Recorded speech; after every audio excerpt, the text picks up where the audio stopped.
Hello, I'm Isaac Hayes III, founder and CEO of Fanbase, and I'm here with a very important message. We are at a turning point in the Black community where we must have equity in the apps we use that scale to billions of dollars. But this time, we own the infrastructure, we own the culture, and we shape the future. And Fanbase is the future. Fanbase combines the free functionality of Instagram, TikTok, and YouTube into an all-in-one platform built for the evolution of social media and monetization. With over 1.4 million users, that's real proof that we are shifting the conversation of tech ownership and equity for creators. So right now, I want you to go to startengine.com/fanbase and invest today. The minimum to invest is $399. That gets you 60 shares of stock in Fanbase at $665 a share. This marks a turning point in Black ownership of social media. If we don't take this opportunity to own social media right now, we will always be customers to our own creations. And that can't go on. So once again, go to startengine.com/fanbase and invest today. We must own the platforms where our voices live, our stories matter, and where our culture drives the world. Thank you. Folks, Black Star Network is here. Hold no punches! I'm real revolutionary right now.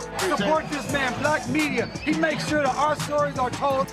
Thank you for being the voice of Black America, Roland. Stay black. I love y'all. All momentum we have now, we have to keep this going. The video looks phenomenal. See, this difference between Black Star Network and Black-owned media and something like CNN. You can't be Black-owned media and be scared. It's time to be smart. Bring your eyeballs home. You dig?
Today is Wednesday, October 1st, 2025, coming up on Roland Martin Unfiltered, streaming live on the Black Star Network. Day one of the Donald Trump government shutdown. And guess Republicans are blaming? Democrats, even though they control the House, Senate, and the White House. We'll hear from Congressman Kweisi Mfume, Democratic House Leader Hakeem Jeffries, and we'll talk live with Texas Congresswoman Jasmine Crockett. A new Pew Research Center poll shows Americans view Donald Trump, J.D. Vance, and congressional leaders in both parties more negatively than they do positively. We'll break it down with the Director of U.S. Politics for Research at Pew. Democrats are still fighting to keep health care costs under control for American citizens. We'll talk to the president of the National Medical Association what the battle means for health care professionals. A white priest, speaks on Charlie Kirk, and man, do the white folks go crazy. Wait till we show you what this New Mexico pastor had to say. Plus, Puerto Rican pop star Bad Bunny is pissing off MAGA because he was chosen to headline the Super Bowl. We'll talk with Rosa Clemente about the controversy. Man, it's a lot to break down, and it's time to bring the funk on Roland Martin Unfiltered on the Black Star Network. Let's go. He's got it. Whatever the miss, he's on it. Whatever it is, he's got the scoop, the fact, the find. And when it breaks, he's right on time, and it's rolling. Best believe he's knowing. Putting it down from sports to news to politics.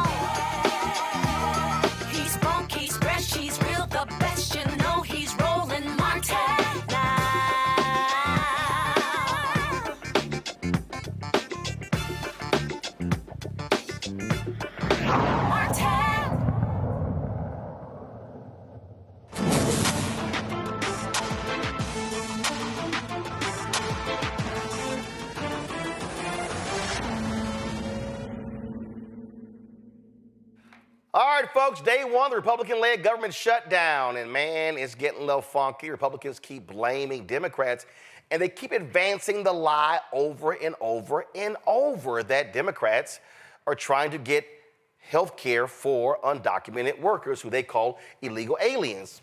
Republican House Speaker Mike Johnson went on Good Morning America, and George Stephanopoulos literally reads him what the Democrats' letter said, and Johnson's like, no, that's not it, roll it. This morning, the Democratic proposal is designed to prevent millions of Americans from losing their health insurance, losing Medicaid coverage, or paying higher health care premiums. Why are you against that? That's an absurd statement, what you said there. Let's be clear about what happened last night, George. No, George, let me tell you what happened last night. Everybody can go and review the facts for themselves. 44 Senate Democrats voted to reject a clean, nonpartisan continuing funding resolution to keep the United States government open.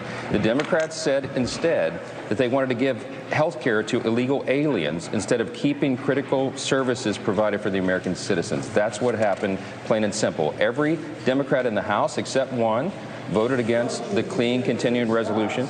It was nonpartisan in nature. There are no policy riders on it that Republicans favored. It's exactly what Chuck Schumer and other Democrats voted for in March. But they've changed their tune. They changed their tune because Chuck Schumer is having political problems right now. That's just a simple fact, and everybody knows that. He's trying to outrun the far left portion of his base, so he's decided to inflict pain on the American people. That's the reality of what we're facing. Here are the facts. The proposal does not provide health care for illegal immigrants. Illegal immigrants cannot buy health care under the Affordable Care Act. They cannot receive health care subsidies. No. Illegal immigrants are ineligible for Medicare, Medicaid, and the Children's Health Program. The Democratic bill does not make them eligible. It does, actually, because what it does is it unwinds the changes that Republicans put into the big, beautiful bill, the big signature legislation that we passed and signed into law on July 4th. That has been very... Okay, I can't keep listening to that line. Joining us right now is Texas Congresswoman Jasmine Crockett. Glad to have you on the show. As I've said before, my Congresswoman, since is my house, and I'm still a registered voter in the 30th Congressional District of the Dallas suburb there. All right, so... here's what's crazy, Congresswoman Crockett.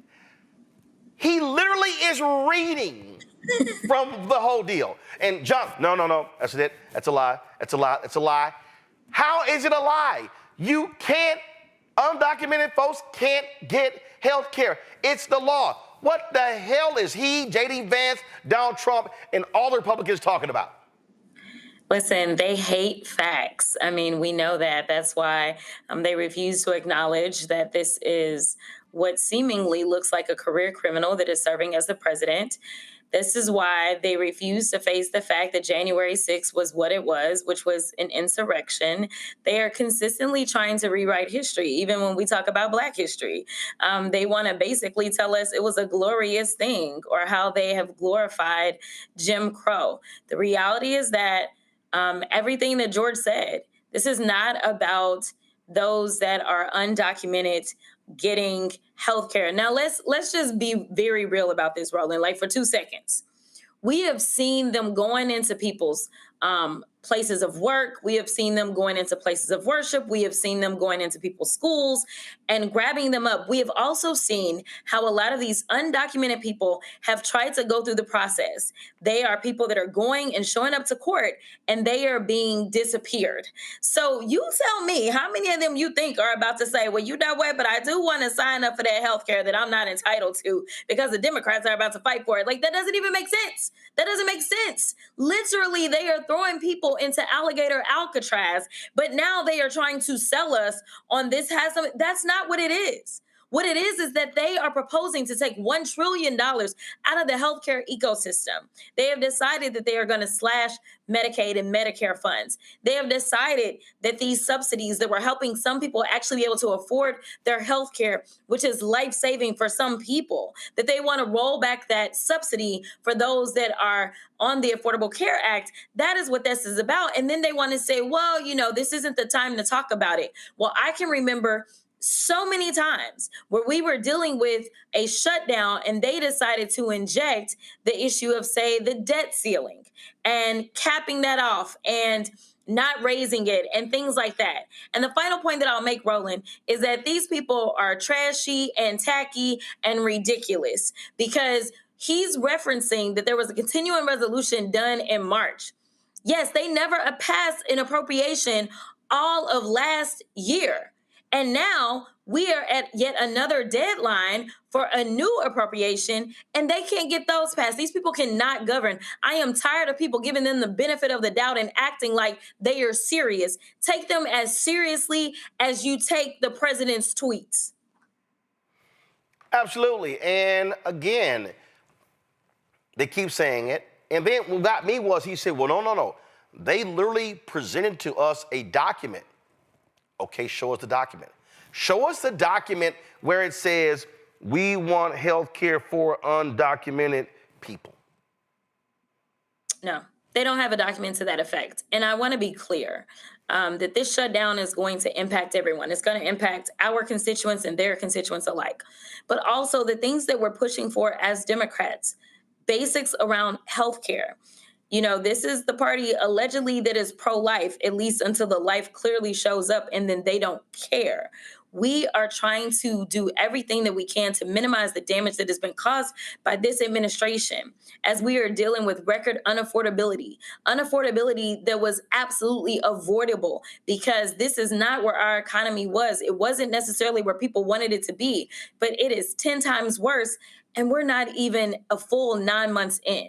So we are trying to make it to where as people's other costs are increasing, whether it's their food, whether it's their rent, whether it's the education for their children, we are trying to make it to where, at least when it comes to healthcare, those costs are not somehow slamming them against the wall when we know that they are already going to endure an increase because of the big ugly bill. This is going to be yet another second setback for people, and we are trying to minimize the damage. So this is what I keep getting. Do Democrats have the tenacity, the guts to hold out? Republicans are trying to blame them. They're trying to say it's all on Democrats. It's their fault. And so what is the messaging strategy to hammer this thing home as opposed to y'all getting blamed? Well, first of all, I don't do messaging strategy for the party. But what I will tell you is that I have been very clear. The Republicans control the White House, the Senate, as well as the House. And effective leadership starts at the top. These are the words of the current president. He ain't saying it currently, but we know that Donald Trump historically said, if there is a shutdown, you blame the president. Well, I'm just asking his followers and mine to listen to his own words and go ahead and blame him. And we know that he's to blame because there was goodwill on behalf of the minority leadership. They were trying to meet with him, and he didn't feel like it was just that important. In addition to that, once they finally did have a meeting, he obviously did not take it seriously, and he did not engage in good faith negotiations. In addition to that, we know that when we passed legislation, as soon as this guy came in, he impounded funds. He stopped sending money out that we had appropriated.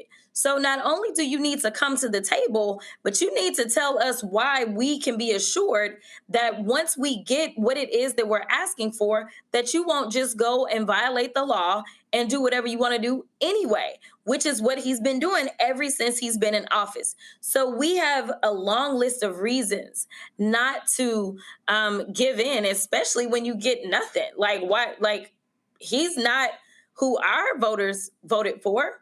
That's not who elected those Democratic senators. The Democratic senators were elected by presumably Democrats, and they were elected to do smart things. They were not elected to roll over like the entire Republican Party has done, even to the peril of their own constituents. One of the things that I think is important, and I said this yesterday, Bishop William Barber always talks about this.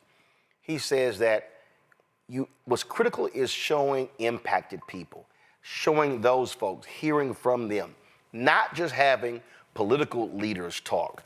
Your thoughts on that as well, because that way, when you have the children of government workers, the people who are directly impacted by a government shutdown, speaking about how this pains them, I think that's also effective for people to hear from those voices. No, that's absolutely right. There was there were a couple of press conferences that were held yesterday by the Democratic caucus, because we've been here in D.C. ready to work. And in those press conferences, definitely there were some voices of people that talked about the importance of, number one, healthcare. And I'm sure as we start to truly feel the impacts as it relates to federal workers, that some of those stories will absolutely come forward too. What we have found in polling, though, I will be perfectly honest, is because of probably the demonization of so many federal workers for so long by the right, that we don't end up getting as much sympathy for them as, in my opinion, we should. Instead, it's a matter of people are pretty much saying, you know what, how is this going to impact me? So when they're going through the airports, I think the stories of, the fact that the lines are even longer, that their waits are longer, that flight delays are even worse. We know that the last time we were able to get out of a shutdown, which again was another Trump shutdown, it was because of air traffic controllers. Air traffic controllers said, we out. And they were the ones that single-handedly brought this thing to an end, because now you've got corporations that are calling in to the president and talking about the amount of money that they're losing in commerce. You also have just passenger airlines that are calling in, talking about the amount of money that they're losing. And so honestly, the most powerful people, in my opinion, in this moment are the air traffic controllers. We already know that we're down air traffic controllers anyway. We also know that we have an incompetent fool that is running the Department of Transportation in the first place. We are experiencing record delays as it is. So I do think that if, industry speaks up and speaks up quickly and talks with their pockets, that we may be able to get somewhere. Absolutely. That is critically important. I got a panel here. They got one question each for you. So let me go to them. Rebecca Carruthers, President, CEO of Fair Election Center. Your question for Congresswoman Jasmine Crockett. Thank you, Congresswoman. What should ordinary, everyday Americans be doing at this point in response to the government shutdown? Yeah, so one of the things that I think is important kind of goes along with what Roland was just asking. I think they should be documenting their experiences. I always tell people that the power belongs to them. And so tell your own story. You don't have to wait on somebody else to call you and tell it. There's so many times that we've seen certain stories that really have touched people and have gone viral. So I say document what you're going through, whether it is, you needed to leave the country for an emergency of some sort and you're having issues as it relates to your passport, or whether it's the fact that, you missed a flight because of what's going on and now you missed out on, say, a job opportunity. Whatever your story is, or if you are a veteran and you're at the VA and you're not getting services like you need, definitely document this. And it is my hope that the morality of Americans, good patriotic folk, speaks up and elevates a lot of these stories. So I would say document. The other thing that I would say, it ain't really got that much to do with the shutdown, but in general about the economic situation that we're in, is continue to hold on to your dollars. Hold on to as many dollars as you can, because unfortunately, every single thing that this administration is doing is really wreaking havoc on our economy, including the shutdown. Author and speaker out of D.C. Randy, what's your question for the Congresswoman? Thank you so much for being here, Congresswoman Crockett. You spoke about how the air traffic controllers have a lot of power right now. Are you or anyone else in communication with them? What are they saying? What is the union saying? Are they already speaking up? Yeah, so funny thing, when you're effective, they decide to change the rules to the game. So they changed the rules after they were effective in basically, bringing this thing to a halt and getting us back on track. So they are not allowed to do some of the things that they did last time. We will see what happens. I don't know, but it's a very difficult line for me to walk as I talk about this, but I will tell you that we have already been down on air traffic controllers, and I would hate for us to end up in a situation in which we have even more air traffic controllers that we lose as a result of them, say, calling in or calling off. While it may bring the government back to the stance of open, we know that air traffic controllers, it takes a long time. It takes approximately a year to train an air traffic controller. So I'm kind of nervous about us losing even more because we know that they riffed some of them when they shouldn't have. So I have concerns, but I do want us, I am hoping that there are some federal workers that recognize their power and at some point bring something to a halt so that we can get out of this holding pattern that we're in and get back to the business of the people. All right, next up, Joy Cheney, founder of Joy Strategies out of D.C. Joy? Hi, Congresswoman. So I'm a two-term alum of the Senate. I have not worked in the House, unfortunately, but I do know that the only way this will work, this shutdown effort will work, is if Democrats stick together. Otherwise, we'll fall apart and it will have been for nothing. Right now, it feels worth the sacrifice, but we got to stick the landing. I'm concerned about the Democratic Party and our ability to hold things together. We know Senator Schumer lost 3 votes last night. What are you telling your Democratic colleagues about sticking together? And, how is your voice carrying in those corridors of power? Yeah, so I don't know that the Senate listens to a word that I have to say. They are considered the upper chamber. So, I don't know that they're necessarily listening to me. But one of the things that I actually proposed to a senator that I am close to prior to the shutdown was that we caucus together, that we have House Democrats and Senate Democrats come together. Most people would probably be surprised to find out that we don't actually do that at all. At least not since I've been in Congress. We've not come together as one caucus. So I am hoping that we can come together and start to hear each other out and also strategize together. I think that, having 200 something other Democrats in addition to, the 40 something senators, I think it really could be impactful. And we know that in the House, we only lost one Democrat when this vote came up. So I am hoping that leadership is talking. There was another member that actually brought up us coming together. And I think that if they can start to get to know us and hear our voices, that it'll be a lot easier to stick together if there's a total of, close to 260 Democrats between the chambers. All right, then. Well, Congresswoman Crockett, it's a whole lot going on, and we're going to stay on top of this as well. A lot of people are going to be impacted by it. And look, at the end of the day, stay strong, stay firm, because these folks here, they wanted control. Well, they got it. Now they got to own it. Yeah. Thanks so much. All right, thanks a bunch. Folks, a lot of people speaking out against this. Earlier today, Congresswoman Kweisi Mfume had this to say about the government shutdown.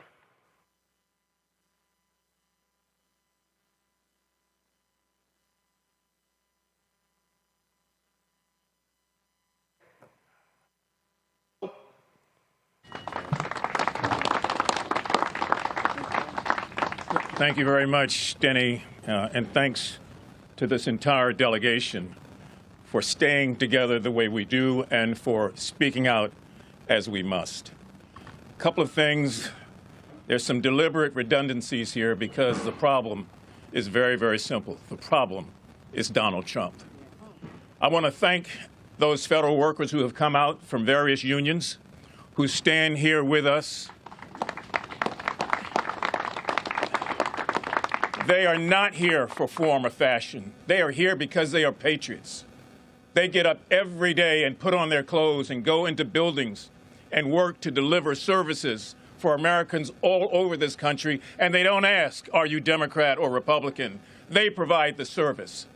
Theirs is the untold story. And so all those who claim now to have this Christian right movement, let me give you a quote that you should go back and review.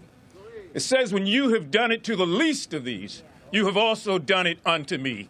And the least of these are federal workers who can't control this situation. The least of these are mothers who are trying to feed babies, now facing new cuts. The least of these are seniors who've given their lives to this country, many of whom have served in our armed forces. That's the least of these. Many are living paycheck to paycheck. So give me a break, Donald Trump and Mr. Voigt and all the others who have this holier-than-thou attitude. We know what's best for you. No, you don't. You don't know what's best for these federal workers, and you sure as hell don't know what's best for the Maryland delegation. We will continue to fight you at every turn, in every instance, and in every way. This is about the sort of thing that you read about that you say could never happen in America. Want to see something? Senator Alsobrooks will confirm this. There's a big flag of Donald Trump hanging from the Labor Building. The Labor Building. A huge flag with his likeness on it. That's ego. That's being vindictive, and that's an in-your-face kind of attitude. Now, the bottom line is that this was all avoidable. We know that. We have to keep saying that because they make it seem like it was inevitable. It was avoidable. All it took was a willingness to discuss, to negotiate, to share thoughts and ideas, to get through this 7-week period with this resolution without hurting people in the process. But that was not enough. They wanted to find a way instead to stick it to Americans. And so it's a continuing resolution now that finds a way to increase many of the terrible experiences that people are having by increasing the pain. It wasn't that tough to be able to do 3 simple things: stop the cuts, lower the cost, and save health care in this nation. It was just a 7-week continuing resolution. But when you get on your horse, Donald Trump, and tell your compatriots, Mr. Speaker, that it's okay to go your own way, go have a holiday, go have a vacation, go to Codell, do whatever you want to do. You don't have to worry about coming back to Washington. That was the message last week. So there was never any intention at all to try to find a way to work together. We want this government open, and we want Donald Trump and his minions to stop lying to the American public. This has nothing to do with illegal aliens. Nothing. There's already a federal law that prohibits anybody in this country that's an illegal alien to be able to take any claims onto monies and benefits. We know that. We know that. And Donald Trump knows it. We've got to find a way to ask today good Americans, some of whom we will never meet. They are Democrats, they are Republicans, and they are independents, and they know right from wrong. They know when you impose an evil sort of wicked policy on people, it hurts them. I mentioned women before who are trying to feed babies. When a baby cries at night, that baby is not crying in black or white or Latino. That baby is crying in hunger. That baby is crying in pain. When senior citizens reach the point where they can no longer do anything except rely on their Social Security checks and Medicaid and Medicare, they're not doing that for form or fashion. They're doing it because of a solemn promise we made to all of them, that as the greatest, wealthiest, most powerful, most influential nation on the face of the earth, that they would never have to worry about that. And yet they do worry about it last night, and they are worrying about it today. So I want to just thank this delegation for its steadfast resistance to the foolishness that we see coming out of the White House, and to ask decent Americans, no matter what your party affiliation, no matter where you are in this country, put yourself in the roles of these people who are federal workers who are standing behind us. Put yourself in the role of those persons who are living paycheck to paycheck. Put yourself in the position of having an opportunity to make an influence and to change things. Call your representatives all over this country and tell them to do the right thing. Don't buy the hype, because the hype is for fools. I want to, if I might, bring forward somebody who needs no introduction, the chairman of or ranking member of the Judiciary Committee, and one who has always stood strong and steadfast against wrong in this country. So, folks, you see all this back and forth, and what's going on is that you look at the polling, A lot of folks are not happy with anybody. A new Pew Research survey reveals widespread frustration with Donald Trump and Congress. That's right. This new polling data comes out. Trump's approval rating stands at 40%, with nearly 6 in 10 Americans saying they disapprove of the job he's doing. More than half of the country is not happy with J.D. Vance. 51% disapprove of the vice president. Congressional leaders are not faring any better. Speaker of the House Mike Johnson, Republican, he's viewed unfavorably by 38%. Senate Majority Leader John Thune, 56%. 56% of Americans say they ain't never even heard of him. Democrats are increasingly critical of their own leaders. House Minority Leader Hakeem Jeffries, Senate Minority Leader Chuck Schumer, seeing rising disapproval. Schumer's favorability among Democrats has notably declined over the past year. Jocelyn Kelly, Director of Politics Research at Pew, joins us right now. Glad to have you here. So, Jocelyn, what the hell's going on? Folks just pissed at everybody? Yeah, voters, Americans have not been particularly happy with American leaders for a long time. And we're seeing it today, and this shutdown is happening against that backdrop. And some of it is because Americans haven't really seen Congress and our government work as well as they'd like it to for not just this moment, but for many years. Okay, so we always see this, but the reality is they're going to vote for somebody. And so, look, people complain about the presidency, they complain about Congress, but at the end of the day, they're going to vote. So what is the polling data showing? I mean, give us a sense deeper. What are they looking for? What are they saying they want? Yeah, well, one of the things we're really seeing, and you mentioned it, is that Democrats in particular are expressing a lot of dissatisfaction with their own party. So Chuck Schumer's favorability ratings have gone down over the course of the last year. It's pretty amazing that Democrats are equally likely to have an unfavorable opinion of Schumer as a favorable one. That's really not what you usually see. You see that people tend to like the leaders in their own party, at least. And then when we ask a general question about, whether you approve of how Democratic leaders in Congress are doing, whether you approve of how Republican leaders in Congress are doing, this is really the first time in our polling where a substantial majority of Democrats disapprove of Democratic congressional leaders. But to your question, it's not to say that Democrats like what the Republicans are doing. So there's just a lot of dissatisfaction on the Democratic side about their leadership heading into the shutdown, but not just about the events of the last couple of days. So some of what we're seeing is that Democrats want their leadership to do more to push back on the Trump administration, and I think that's sort of why we see where we are with the shutdown. So what I hear around the country, and so obviously I'm not polling all the folks y'all are, but I got a pretty good sense of when I travel around the country. What I keep hearing people say is they want to see Democrats fight. Listen, Saturday night at the Congressional Black Caucus Foundation ALC dinner, they always introduce all of the CBC members. They introduce 61 the CBC members, of course.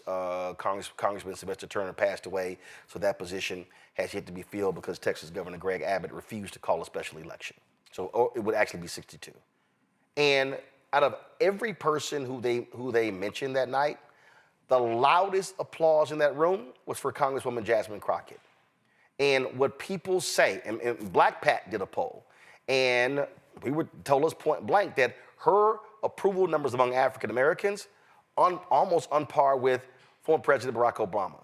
And what I hear people saying is, thank God somebody is fighting. Is that what your polling data is also showing?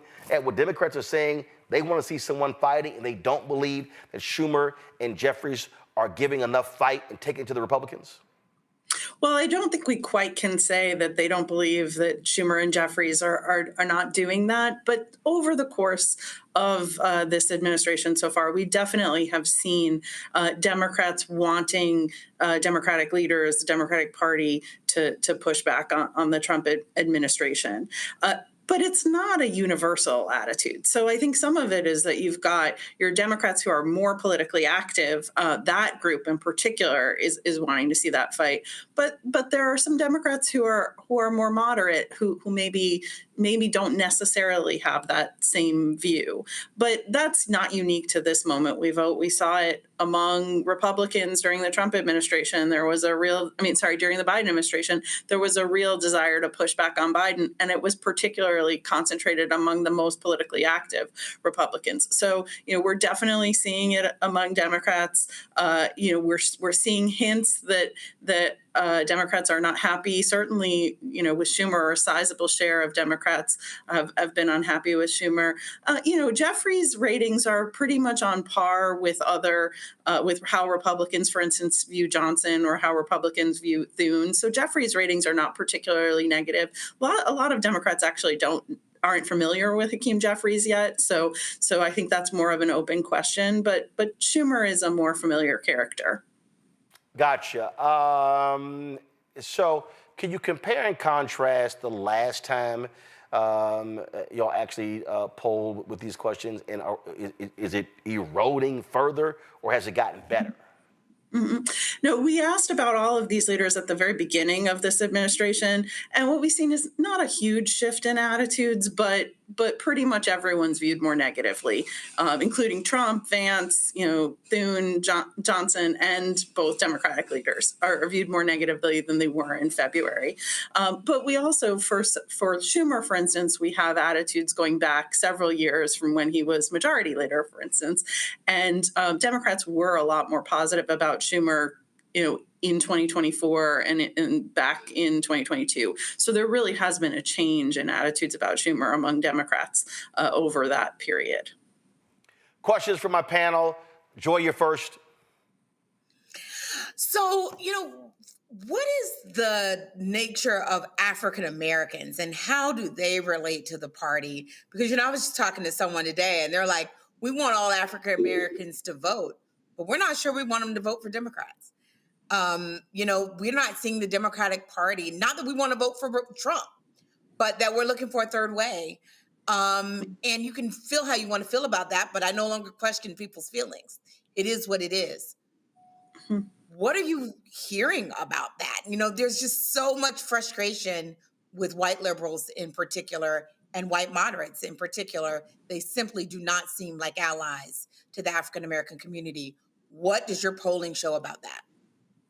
So as our polling shows what a lot of other polling shows about 2024, that there was some erosion among African Americans in support for Kamala Harris in 2024, and Trump did better among Black voters than he had in 2020 and in 2016. So that we see that real movement. We also pick up some dissatisfaction with the Democratic Party among Black Democrats. To be honest, it's not more pronounced than other dissatisfaction with among Democrats with the party. But I think you're certainly tapping into something real there, that they're from various parts of the Democratic base, including and importantly Black voters. There's some dissatisfaction. Still, the vast majority of Black adults, Black voters, either lean towards or support the Democratic Party. That hasn't fundamentally changed in recent years, but there certainly is more dissatisfaction, I think, or some shift that we've picked up on in recent years. Rebecca? What analysis, what takeaways should federal elected officials, namely members of Congress, take from this polling? Yeah, well, from this polling, and I think some of our other polling, right, we've seen, so for instance, Congress's ratings overall, not just these individuals, but ratings about the institution are very unfavorable. They have been for some time, but that's not how they've always been.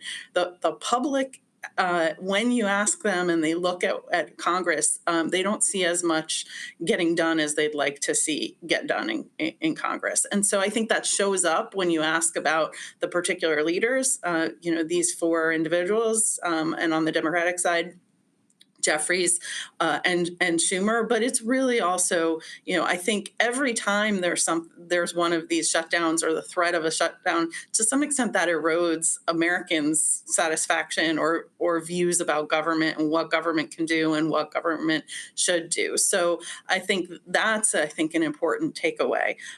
And I think, as I say, it shows up in the fact that every single one of these congressional leaders and also the president and the vice president are viewed more negatively than positively by the public. We're used to that now, but that wasn't always the case. And I think the question is there a way for these leaders to find a way through to a place where Americans actually don't, reflexively have negative views of the people who lead the country? Randy? Who are these 41%? I'd love to know the 41% that who are seeing Trump's presidency as favorable or looking at him in a favorable light. What are the demographics on those people? Because I don't understand them. And I would just love to understand, are they located in certain areas of the country, or is there a particular age group? But I'd love to understand that 41%. Sure. I mean, they largely follow the demographics of the group who put him in office in the first place, right? So they are older than, as a general rule, they are older than other Americans, but not across the board. A sizable share of young people voted for Donald Trump. They're less likely to live in urban areas than people who voted for Harris. They really are the people who voted for Trump in 2024. We haven't seen that much erosion in his approval rating among the people who voted for him. A little bbit, young Trump voters are a little bit less likely to approve of him than older Trump voters, but still, it's something like it's nearly 80% of young people who voted for him still have a positive view of him and his presidency. So a lot of the same dynamics that we saw in 2024. All right, then. Well, Jocelyn, we certainly appreciate you breaking this down for us. Thanks a lot. Thank you, folks.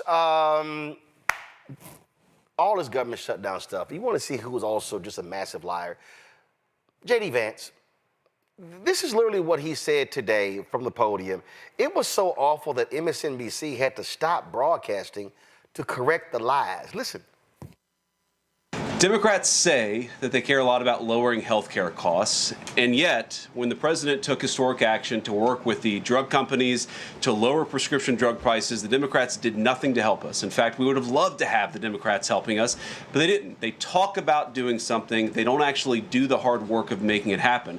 What they have done instead is to shut down the government because we won't give billions of dollars to health care funding for illegal aliens. That is what has actually happened. To the American people who are watching, the reason your government is shut down at this very minute is because, despite the fact that the overwhelming majority of congressional Republicans and even a few moderate Democrats supported opening the government, the Chuck Schumer AOC wing of the Democratic Party shut down the government because they said to us, we will open the government, but only if you give billions of dollars of funding for health care for illegal aliens. That's a ridiculous problem. Rebecca, he's lying. He's straight lying. Biden, Harris, and Democrats literally led on reducing drug prices. Trump comes in and reverses what they did. Not only that, but Republicans have the vote. If Republicans could get their caucus together to actually vote to keep the government open, it's because they don't want to. And the reason why they don't want to, I know we keep referencing Project 2025. Project 2025 says do a government shutdown so you can accelerate a reduction in force, so you can continue doing RIFs, so you can continually shutting down government permanently, not filling in back jobs, not backfilling jobs, but also to permanently reduce the number of federal workers. So this is part of their plan. And so while it's great MSNBC cut out, but I need every news media outlet to cut out and say, hey, this has been their plan all along. This is the plan that they're working off of. Yeah, I mean, it just, what you're seeing, Randy, you're seeing the advancing of lies. And that's what right-wing media is going to do. They're going to advance the lie. Fox and Friends is going to advance a lie. Every show on Fox News, Newsmax, One America News, News Nation, they're going to all advance these lies to stand up Trump and the Republicans. And we understand why they do it, right? Because it works. I mean, it won them an election. It made an insurrection sound like a day at the park. I mean, their lies work because their base does not question what they say. They follow these people blindly. And so they recognize that they can put something out there and people will absolutely believe it. And so it's worked. It's worked for them. And so what we have to do is continue to play not just defense but offense. We should know by now that they're going to lie. And so we should ensure that we're putting the right information out there as much as we can, although, those people just look at one station, unfortunately, but still find ways to get everyone out there that is knowledgeable about what's really going on, because they are going to lie. That's guaranteed. Joy? Just to keep the facts out there, federal dollars in healthcare do not go to undocumented immigrants. So if they're saying that, they're lying to you. What we're trying to do, what Democrats are trying to do is to make sure that the tax credits are extended, the ACA tax credits are extended, which you rely on whether you know them or know it or not, are extended so that your health care premiums will not go up. If you do not have the tax credits, and it's really unclear whether or not any change right now will make a difference next year because insurance companies are already setting their premiums. But what we're trying to avoid is what could be upwards of a 75% increase in your premiums. So Donald Trump has no interest in lowering costs, which is what he said he ran on. He's no interest in that. And it's also about restoring some of the cuts to Medicaid, which they did to fund tax breaks for billionaires. So billionaires over babies, billionaires over family, billionaires over life. That's what they did. So so the Democrats are saying, you got to come to the table. And they are choosing not to. They are in the majority. We've said it before, a president, a House, a Senate. All right, then. Gotta go to a break. We come back. We'll talk with the president of the National Medical Association about what these healthcare cuts could mean for Black doctors and healthcare workers. You're watching Roland Martin Unfiltered on the Black Star Network. Support the work that we do. Folks, the stuff that we're talking about, you ain't getting on mainstream TV. And nobody else in Black-owned media is doing it as well. Support the work that we do. We need your support. Our goal is very simple. Get 20,000 of our fans contributing on average $50 each a year. That's $4.19 a month, 13 cents a day. We are already at $250,000, so we're at 25% of our goal. We need to raise another $750,000 before December 31st this year. We are launching 2 new shows this year. We're launching 2 more shows. We're completely changing BlackStarNetwork.com to a news portal. As a matter of fact, if you're having issues with the app, what you can do is you can actually go to app.blackstarnetwork.com. app.blackstarnetwork.com. Like I said, we're making changes. So normally you would reach the app at blackstarnetwork.com. If you're trying to reach our app, go to app.blackstarnetwork.com for a temporary solution. But you want to support our work via Cash App, use the Stripe QR code. You see it right here, bottom left-hand corner. That's for Cash App and for credit cards. PayPal's R Martin Unfiltered. Venmo's RM Unfiltered. Zelle, Roland at RolandSMartin.com. Roland at RolandMartinUnfiltered.com. Check your money order. Make it payable to Roland Martin Unfiltered. P.O. Box 57196, Washington, D.C. 2003 7-0196. Back in a moment.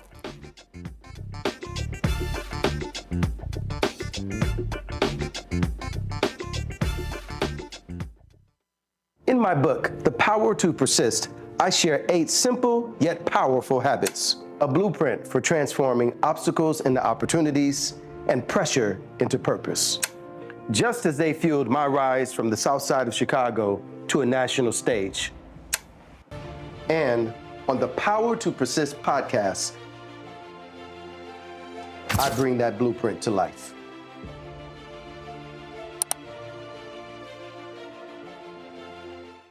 This week on The Other Side of Change. Charlie Kirk, gun violence in America, and how the nation has responded in the week since. In many ways, it's become very, very toxic, a witch hunt, really attacking anyone who's not mourning this man. What we're seeing right now is the weaponization of selective compassion, and people will so often don't say anything about the crisis of gun violence. We're going to dig into all of it, what this means for the state of gun violence and the state of free speech. You're watching The Other Side of Change only on the Black Star Network. Carl Payne pretending to be Roland Martin. Holla! You ain't got to wear black and gold every damn place, okay? Ooh, I'm an alpha, yay! All right, you're 58 years old. It's over. And you are now watching Roland Martin Unfiltered. Uncut, unplugged, and undamn believable. The Republican-backed bill to keep the government from remaining open failed after Democrats continuously demanded an extension of Affordable Care Act tax credits. Without it, millions of Americans could see their insurance premiums skyrocket. Maryland Governor Wes Moore explained what the shutdown means for his state and others across the country. A prerequisite to keeping the government open should not be cutting people off of health care. A prerequisite for keeping the government open should not be forcing people to have their premiums jump. So on behalf of the 6.5 million Marylanders, my message to President Trump is clear. Stop this shutdown. You're the one causing it. We're the ones dealing with it. Dr. Roger Mitchell, president of the National Medical Association, joins us right now. Glad to have you here. First and foremost, looking at this, how do you see the impact on black healthcare professionals, which the NMA represents? Well, black healthcare professionals take care of black people. The majority of who we take care of, particularly those that are in rural and urban spaces that are black, are taken care of by our physicians. And so when you talk about individuals that may not have access to care because their insurance premiums go up, or this HR1 has stripped them from Medicaid, then we put ourselves in a position to not be able to take care of those patients. And if we're not taking care of those patients, then we're not earning an income. One of the big things that we're seeing today, this shutdown can cause some real problems. And when you say those problems, lay them out. How stark can this be? Well, at the end of the day, we're talking about this tax credit is for low and middle income people who purchase health care insurance through the Affordable Care Act. These are individuals that we're talking about an estimated of 114 to 150% increase on average of out-of-pocket costs. For the average American, we're talking about over $1,000 in every year. The marketplace since 2014 has doubled. You're talking about 24 million people that are insured under this expansion. The majority of those individuals are poor and middle income. Now those individuals will have to make a choice on whether or not they're going to pay their premium and have health insurance, or if they do, then they're going to come out of pocket where they need those costs more. Maybe their housing, maybe their food, maybe their transportation. No one is winning right now. People are losing their paychecks, even those that are furloughed. And so we're talking about individuals that are going to seek care in the emergency department when care is absolutely required. And that's the problem of going backwards. People that have insurance are going to access care through primary care mechanisms, but people that don't have insurance and don't have access to insurance are going to access their care through emergency departments. And so that means that the emergency departments are packed. The emergency departments have lines. And the emergency departments aren't just for those that are impacted by this insurance issue or this shutdown. It's going to impact individuals that have insurance, that are trying to use their insurance in the emergency department. So those those waits in the emergency department increase, not just because of what's going on with the shutdown, but what is also proposed in H.R. 1. Explain for people payouts. When we talk about Medicaid cuts, when we talk about, I mean, you got Republicans like the senator from Mississippi saying, oh, Democrats are the reason rural hospitals are closing. Explain to people how this really works. Well, at the end of the day, Medicaid and Medicaid is for those individuals that have a particular threshold to the poverty line. Medicare are for those that are older, over 65 years old. And so both of them are government subsidy. If we take Medicaid is subsidized in the government through a federal match. When those federal matches are decreased or individuals have work requirements that require them to show that they're working, even though the majority of individuals on Medicaid are working, when there's now, instead of every 1 year, individuals on Medicaid have to show eligibility based upon this new proposed law, you have to provide that eligibility every 6 months. When we're talking about those individuals that have full coverage on Medicaid, this is going to put us in a position where that full coverage is decreased. So individuals won't have access to vision, won't have access to dental. And so the local government in communities pays a portion of a person's insurance. Then the local government pays a portion and the federal government pays a portion. With this Medicaid rollback in H.R. 1, as well as these subsidies being decreased through the reduction of the tax credit, more and more individuals will not have access to affordable insurance. Insurance is what pays the bills. And if you don't have insurance, then you have to pay cash, and no one is paying cash for their health care. So what do you recommend folks do? I mean, what has to happen? Because at the end of the day, this thing is happening. Well, at the end of the day, we have an opportunity to push back on this.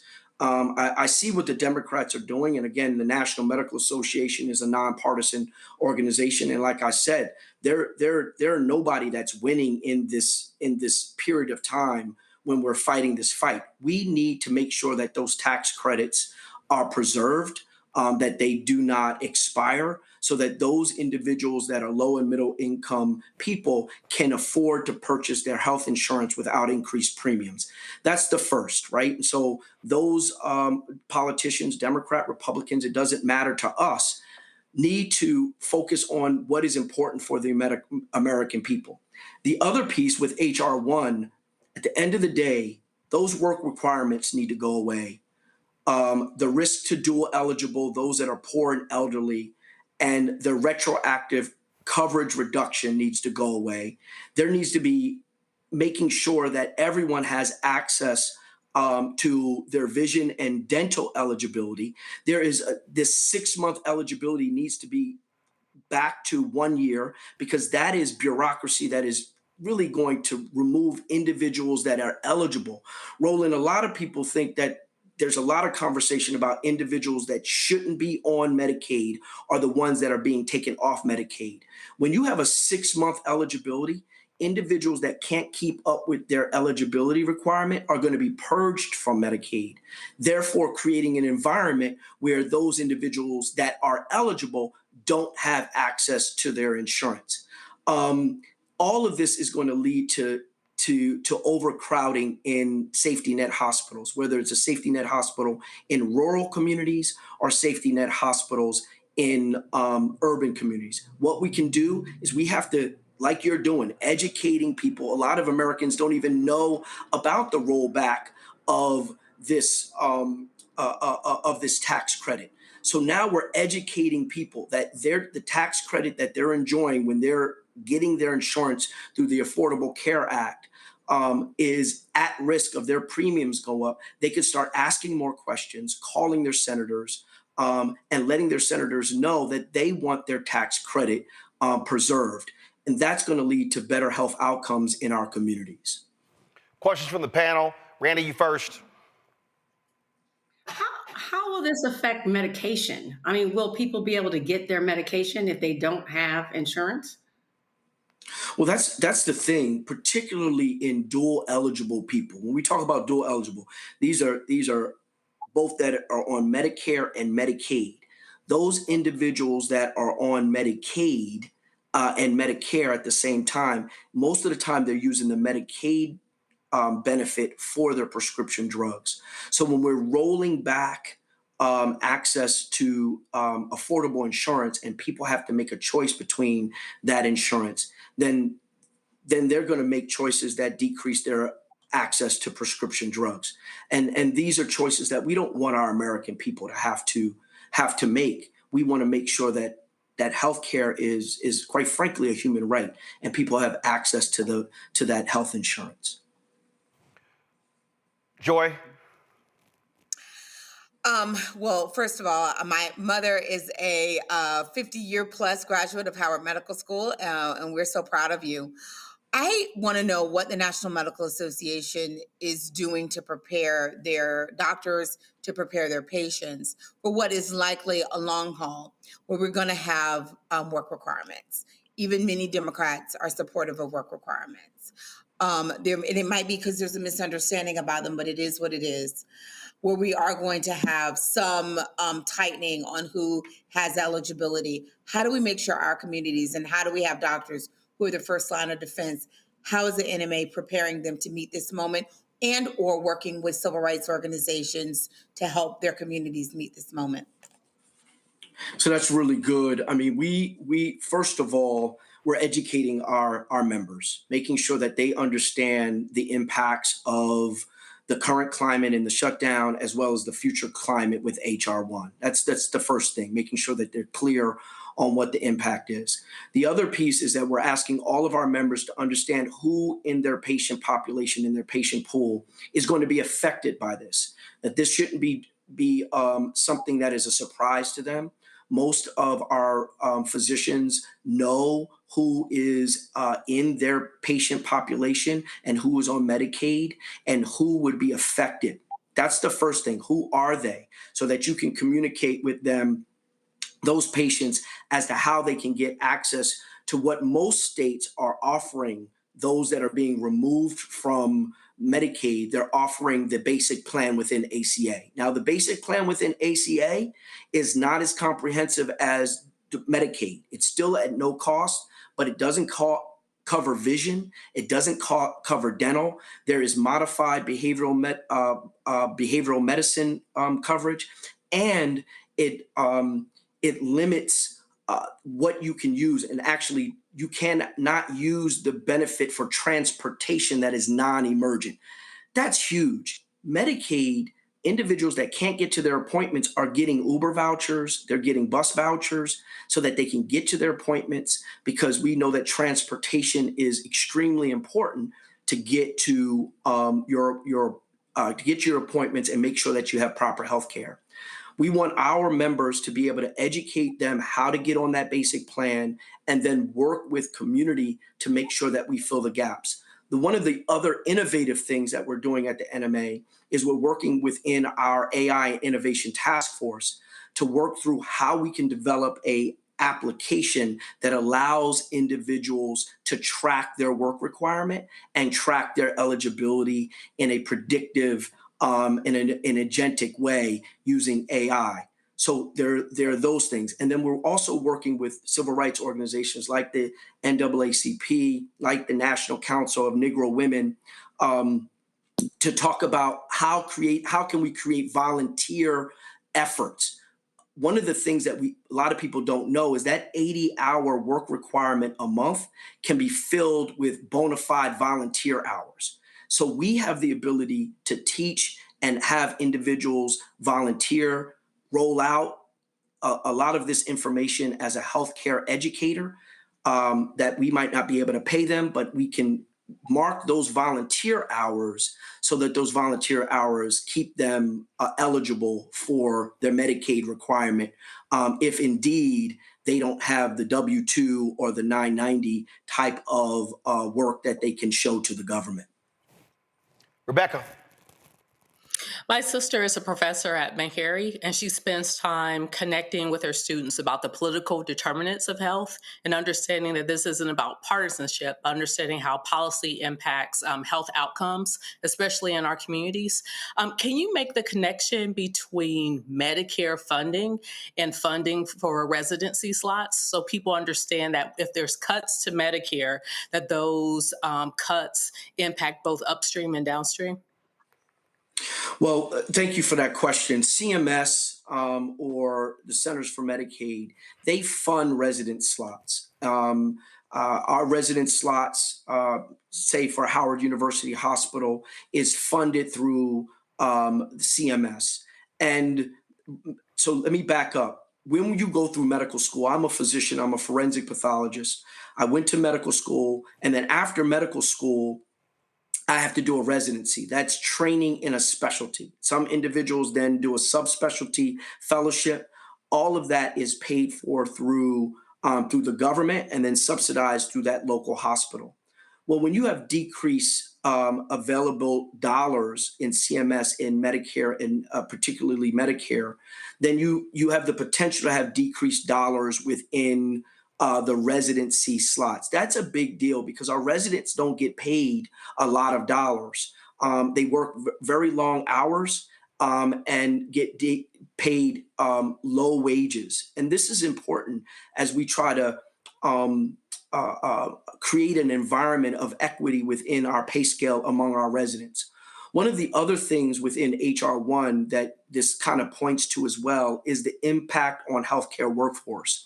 That in HR 1, graduate borrowers of graduate programs are limited to the amount of federal loans that they can actually borrow, $150,000 for professional programs. When we know most medical schools are beyond $300,000, mine was closer to $200,000 in my loans.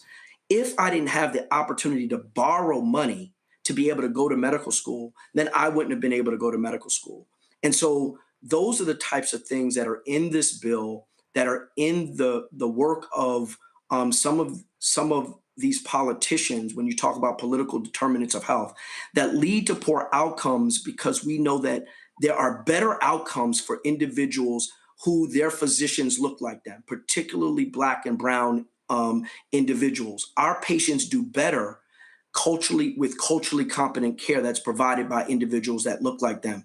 And when you don't have access to proper dollars through Medicare for residency programs, and when medical students can't borrow dollars, aren't coming from money that somebody can put up $100,000 for you to go to medical school, then this limits the outcomes of our patients. Our patients will die. I often say that I see failed policy on my autopsy table, and individuals will die if we're not extremely directed and intentional about our advocacy for these cuts to not take place, as well as for Medicaid to stay in place. All right. Well, Doc, we certainly appreciate you joining us, breaking all of this down, Dr. Mitchell, and hopefully people are more educated about the reality of healthcare in the country.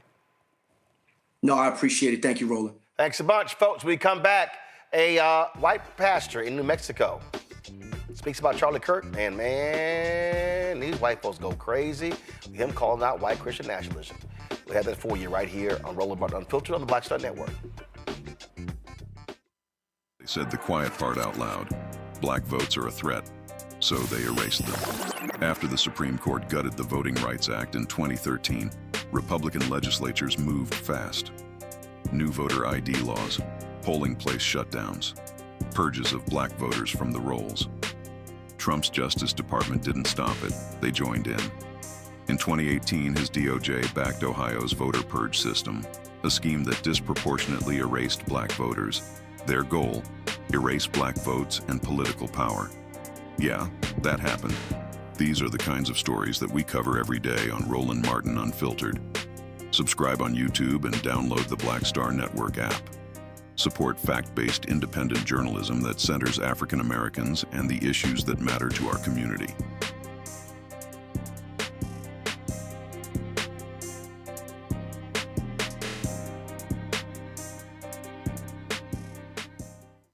Next on the Black Table with me, Greg Carr. An hour of living history with Dr. Richard Mariba Kelsey, thinker, builder, author, and one of the most important and impactful elders in the African American community. He reflects on his full and rich life and shares his incomparable wisdom about our past, present, and future. African genius is saying that my uncle was a genius, my brother was a genius, my neighbor was a genius. I think we ought to drill that in ourselves and move ahead rather than believing that I got it. That's next on the Black Table, here on the Black Star Network. Hey, it's John Murray, the executive producer of the new Sherry Shepherd Talk Show. This is your boy, Earthquake. And you're tuned in to Roland Martin, Unfiltered.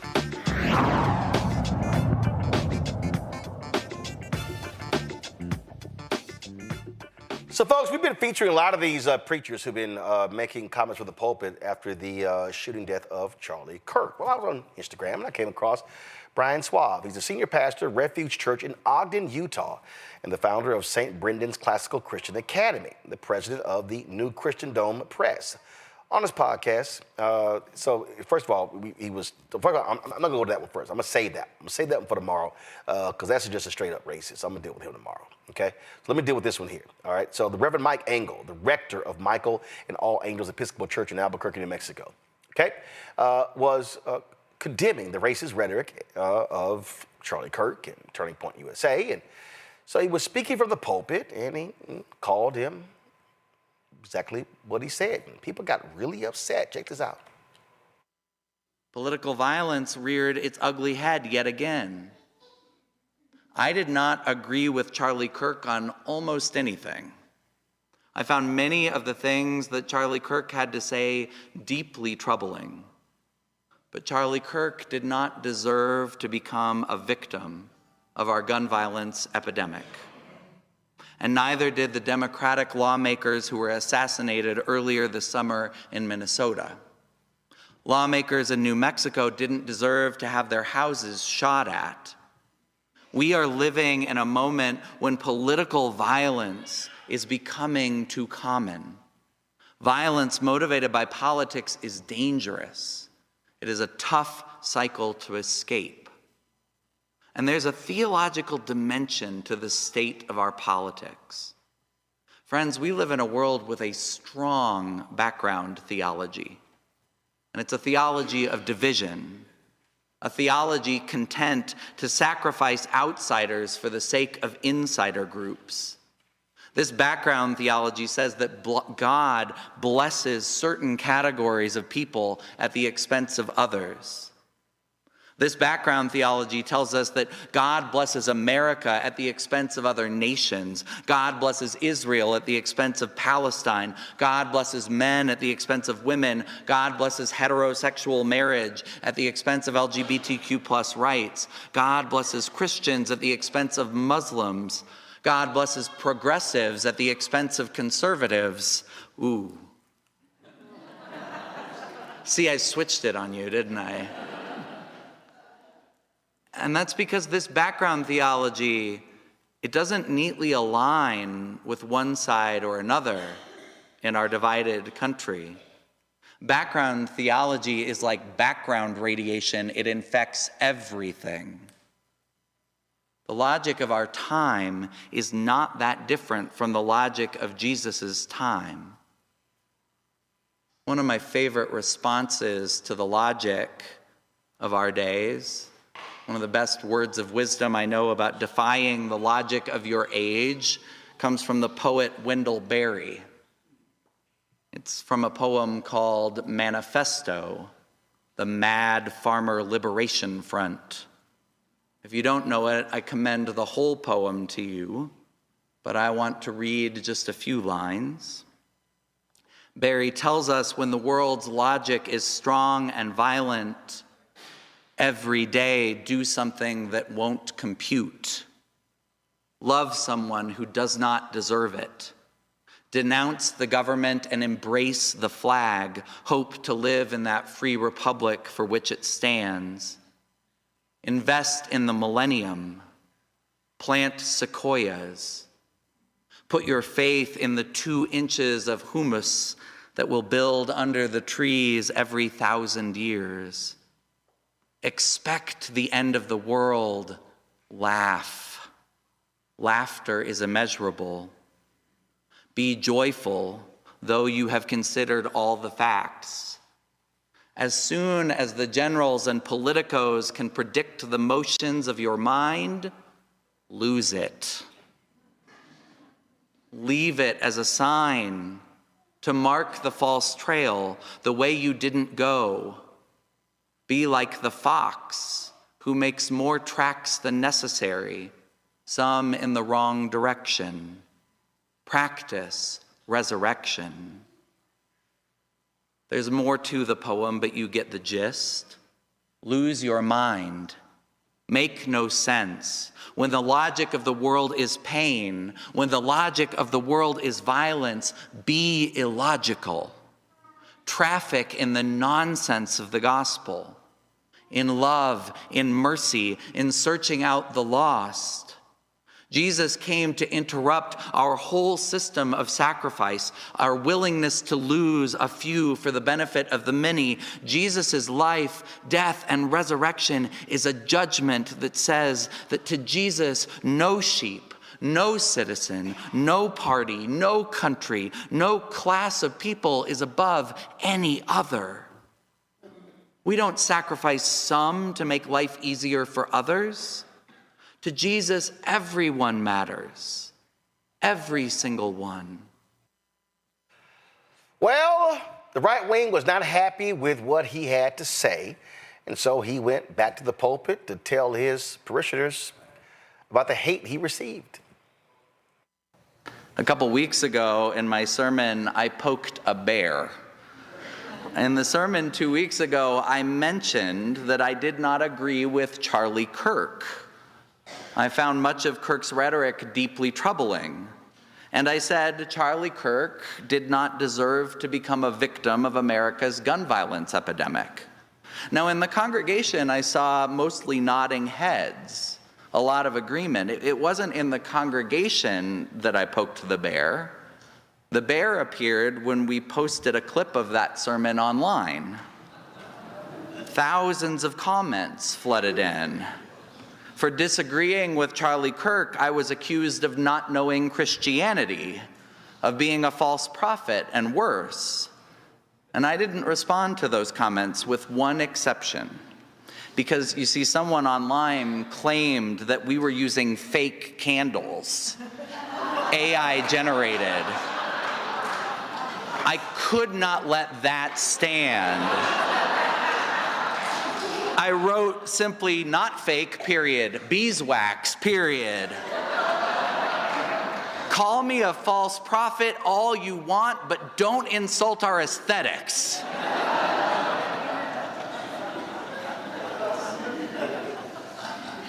I raised the question of the comments online not to ask you to engage there, not for your sympathy, and definitely not for you to go into TikTok and try to defend your preacher. Stay out of those comments, trust me. I share what happened online because I think it's a microcosm of our whole society right now. As much as I tried to disengage, the toxicity in our current discourse, especially in our online discourse, has been very present for me in recent days. I've done my best to laugh it off, to ignore it, but truthfully, our society's brokenness is on full display every time we open our phones, isn't it? We all see it, we all feel it. So the question we need to ask today, on our feast day, is how does a person of faith respond? How does a person of faith, how does a Christian respond when the news is so bad? When it seems like the old dragon himself lives in the comment section? When simple disagreement is met with utter anger and violence, how do we sustain our faith, our hope. I think it helps to take a lesson from the angels. If Christianity is worth anything, if the stories we gather to tell are worth anything, it is because our faith comes as an interruption. If our faith, if our spirituality is good for anything, it is for interrupting the voices that are out there sowing anger, division, and worse. Our faith is meant to be a beautiful interruption to all the ugliness, all the forces of darkness and pain. When the chorus of negativity is rising in our own minds, in the world around us, that is the moment to return to our stories, to return to our faith. That is the time to trust in divine interruption. See, it's very interesting, Rebecca, how these right-wingers just can't handle preachers who have not fallen for their white Christian nationalism. They hate the fact that these people are literally using scripture. The pastor we had yesterday, Pastor Deese, breaking this whole thing down. The day before yesterday, I'm sorry, breaking this whole thing down. It's driving them crazy. They have been so used to dominating mainstream media with their right-wing Christianity that they can't handle something different. You know, Roland, I think we could pull it back a bit. It's watching these white nationalists really try to make other white people toe the line on white supremacy. In my opinion, that's what happened even with Jimmy Kimmel. It was, hey, white man, don't you get on this TV condemning white supremacy. You need to stay in your place. And in my opinion, we saw the humiliation of him, even though he returned back to the airwaves.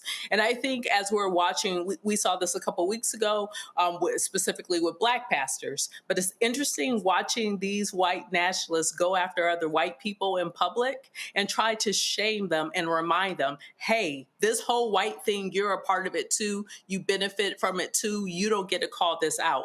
But ultimately, it's going to take white people like this minister to help destroy white supremacy. Because black folks, we can't destroy it. We didn't invent it. It doesn't benefit us. But for those who it benefits, those people, those white people need to stand up and they need to destroy white supremacy. You know, Randy, when I was on CNN, first of all, it's been 12 years since I left CNN. And let me tell you what always used to happen. I used to always debate Tony Perkins. And what was a trip to me is that whenever Christianity came up, CNN would always have these white right-wing evangelicals on. And I would sit here and go, they don't own Jesus. They don't control that. And so I remember we were going at it, I remember Obama and McCain had that forum at the church of Rick Warren's church. And Tony Perkins brought up Reverend Jeremiah Wright. And I said, oh, Tony, if you want to talk about the Sermon on the Mount, if you want to talk about what Jesus preached, I said, we can go at it right now. I said, see, you can get somebody who actually knows the Bible better than you. And see, that's the problem. What mainstream media does, mainstream media, when we talk about Christianity and on the air, they will flood the zone with these right-wingers, but they won't have other preachers of the gospel, people who know the word on the air. Right, because they don't want it to be where they're in any way challenged whatsoever. What has been interesting to me is to see how Christianity now equals white and how much is connected to whiteness. And there's nothing new. Of course, even the KKK used the Bible to support their violence and cruel behavior. So it's nothing new, but they know that is the way to make people feel justified in the terrible behavior that we're seeing right now.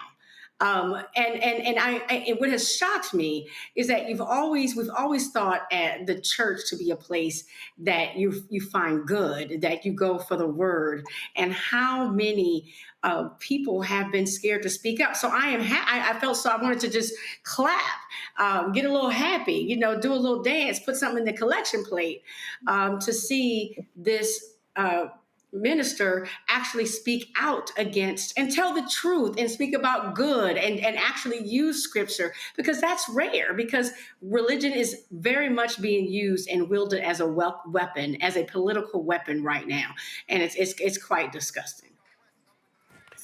Joy, I just, again, when you watch these folks and they go on and on and on, and you need to hear the counter. And what we're doing is what no mainstream network is doing. They are not showing any of these preachers who are speaking against the craziness that we heard from Charlie Kirk or from Turning Point. They are pushing out, I mean, CNN interviewed one of these crazy conspiracy theorists and, a friend of Charlie Kirk, and presented him in this amazing manner. What was Posobiec, Jake, whatever his name, Jack, something like that. He is a nutcase, but they presented him in this, like he was just this nice, wonderful guy. I think that's right. And look, I mean, I have all kinds of things that we can say about our Caucasian friends on the right and the left, but the folks who are supporting Charlie Kirk are actually not the majority. And I think that we have continued to allow a minority voice, a group of people who are amplified and seem bigger than they are, to take up our airwaves. And it's because mainstream media continues to feature those people under some false notion that you got to have, both sides, yeah, but you got to also acknowledge when both sides are a fewer group of people. Most people, when they hear what Charlie Kirk said, when they really understand it, most people don't know who the hell Charlie Kirk was. But once you discover what he said, they don't agree with that. They find it abhorrent, just as they find abhorrent what happened to him. They find his words abhorrent. So we have to, I'm so proud because I've been thinking some of these white Christians, I'm like, what Bible, what version are y'all reading? But we have to not allow them to own Christianity and religion. We have to fight back on that. They don't have the corner on that. The reason we believe what we believe is also because of our faith. And we also need ministers to talk to each other. I'm glad they're talking to their parishioners, but oftentimes we see them reflecting the views of what's in their community already, their congregation already. We're going to need more ministers challenging their congregation, knowing that they might get in some trouble, but using their relationship. And we know when that happened the last time, some of those folks lost their position. But it would be better to lose position than to be up there supporting false idols and leading your parishioners astray. We're going to need more conservative bases of ministers who are coming out and saying, that's not what the Bible says. Let's talk about what it says. That's their calling now. And we might need other ministers to do it. So that's the next stage. I'm glad they're talking to their congregation, but we also need them to talk to other ministers and say, what are you saying about this moment? Well, it's a perfect example, boy. MAGA and these right-wing evangelicals, boy, they mad as hell at the Pope, Pope Leo. He was asked this question about abortion and death penalty. And listen to what he says, and they are livid. Just wanted to ask one thing that has become a bit of a divisive subject in the U.S. right now, with Cardinal Cupich giving an award to Senator Durbin. Some people of faith are having a hard time with understanding this because he is he's for legalized abortion. How would you help people of faith right now decipher that, feel about that, and how do you feel about that? I'm not terribly familiar with the particular case. I think that it's very important to look at the overall work that a senator has done during, if I'm not mistaken, 40 years of service in the United States Senate. I understand the difficulty and the tensions, but I think, as I myself have spoken in the past, it's important to look at many issues that are related to what is the teaching of the church. Someone who says I'm against abortion but says I'm in favor of the death penalty is not really pro-life. So someone who says that I'm against abortion but I'm in agreement with the inhuman treatment of immigrants who are in the United States, I don't know if that's pro-life. So they're very complex issues. I don't know if anyone has all the truth on them, but I would ask first and foremost that there be greater respect for one another and that we search together both as human beings, in that case as American citizens or citizens of the state of Illinois, as well as Catholics, to say we need to, really look closely at all of these ethical issues and to find the way forward as church. Church teaching on each one of those issues is very clear. Thank you very much. He said the church's teaching on this is very clear. See, right-wingers love the Catholic Church position on abortion. They don't like the Catholic Church position on the death penalty. Here we go to my iPad. Robbie Starbuck, right-wing white Latino. Pope after Pope has been a disappointing profile in cowardice who I just can't look to as a leader. If Robert Sarah was Pope, this would not happen. Many would come back to the church then. Leo sounds like another Francis. Oh, Robbie, are you upset that the Pope is speaking truth, is not kissing y'all right-wing butt? Oh, here's the racist Matt Walsh, absolute racist. Really terrible answer from Pope Leo. God himself prescribes the death penalty in the Bible. Is the Pope saying that God is not pro-life? And who exactly is advocating for inhumane treatment of immigrants? What sort of inhumane treatment is referring to? Deportations? Really, Matt, are you really that stupid? Like, are you really that stupid? We know exactly the inhumane treatment, but they are just upset, y'all, because they just can't handle it. They are commenting left and right. And boy, look at this. I disagree with his holiness about the death penalty, but his overall point about the necessity of humane treatment of people, the caring for the temporal as well as the spiritual needs are also necessary for a truly profile look. Okay, got it.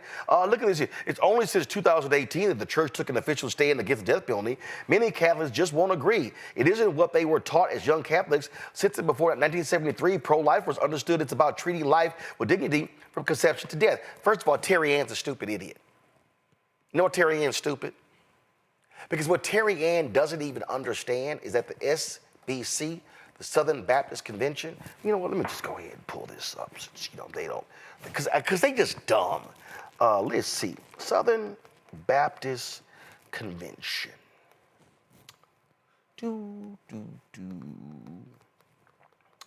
And pro-choice. Let's see here.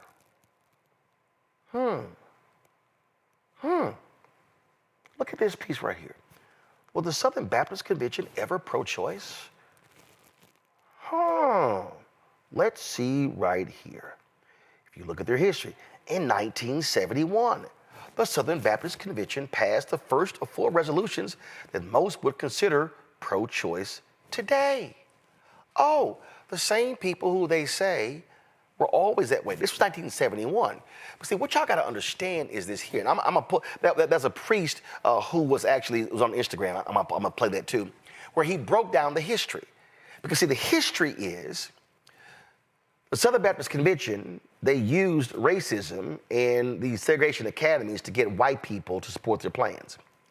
Well, then when the Nixon folks outlawed segregation academies, then the racists in the SBC could not figure out how to get white people to vote their way. So Paul Weyrich, what happened was they saw this one election where the issue of abortion was on the ballot. And all of a sudden, they then began to adopt that language. And even Jerry Falwell later said they never really focused on the issue of abortion. And all of a sudden, that became the main thing, the moral majority. So it was actually racism. They could not use straight out bigotry to get the white folks to vote. So they flipped to the issue of abortion.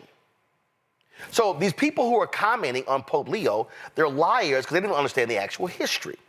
Okay? So all the MAGA people are upset. All the MAGA people are freaking out. All the MAGA people just cannot help themselves. They're just like what's going on? Well, what is Pope Leo doing? It's because he's right. They're not pro-life. See, you can't be pro-life and you want to cut food.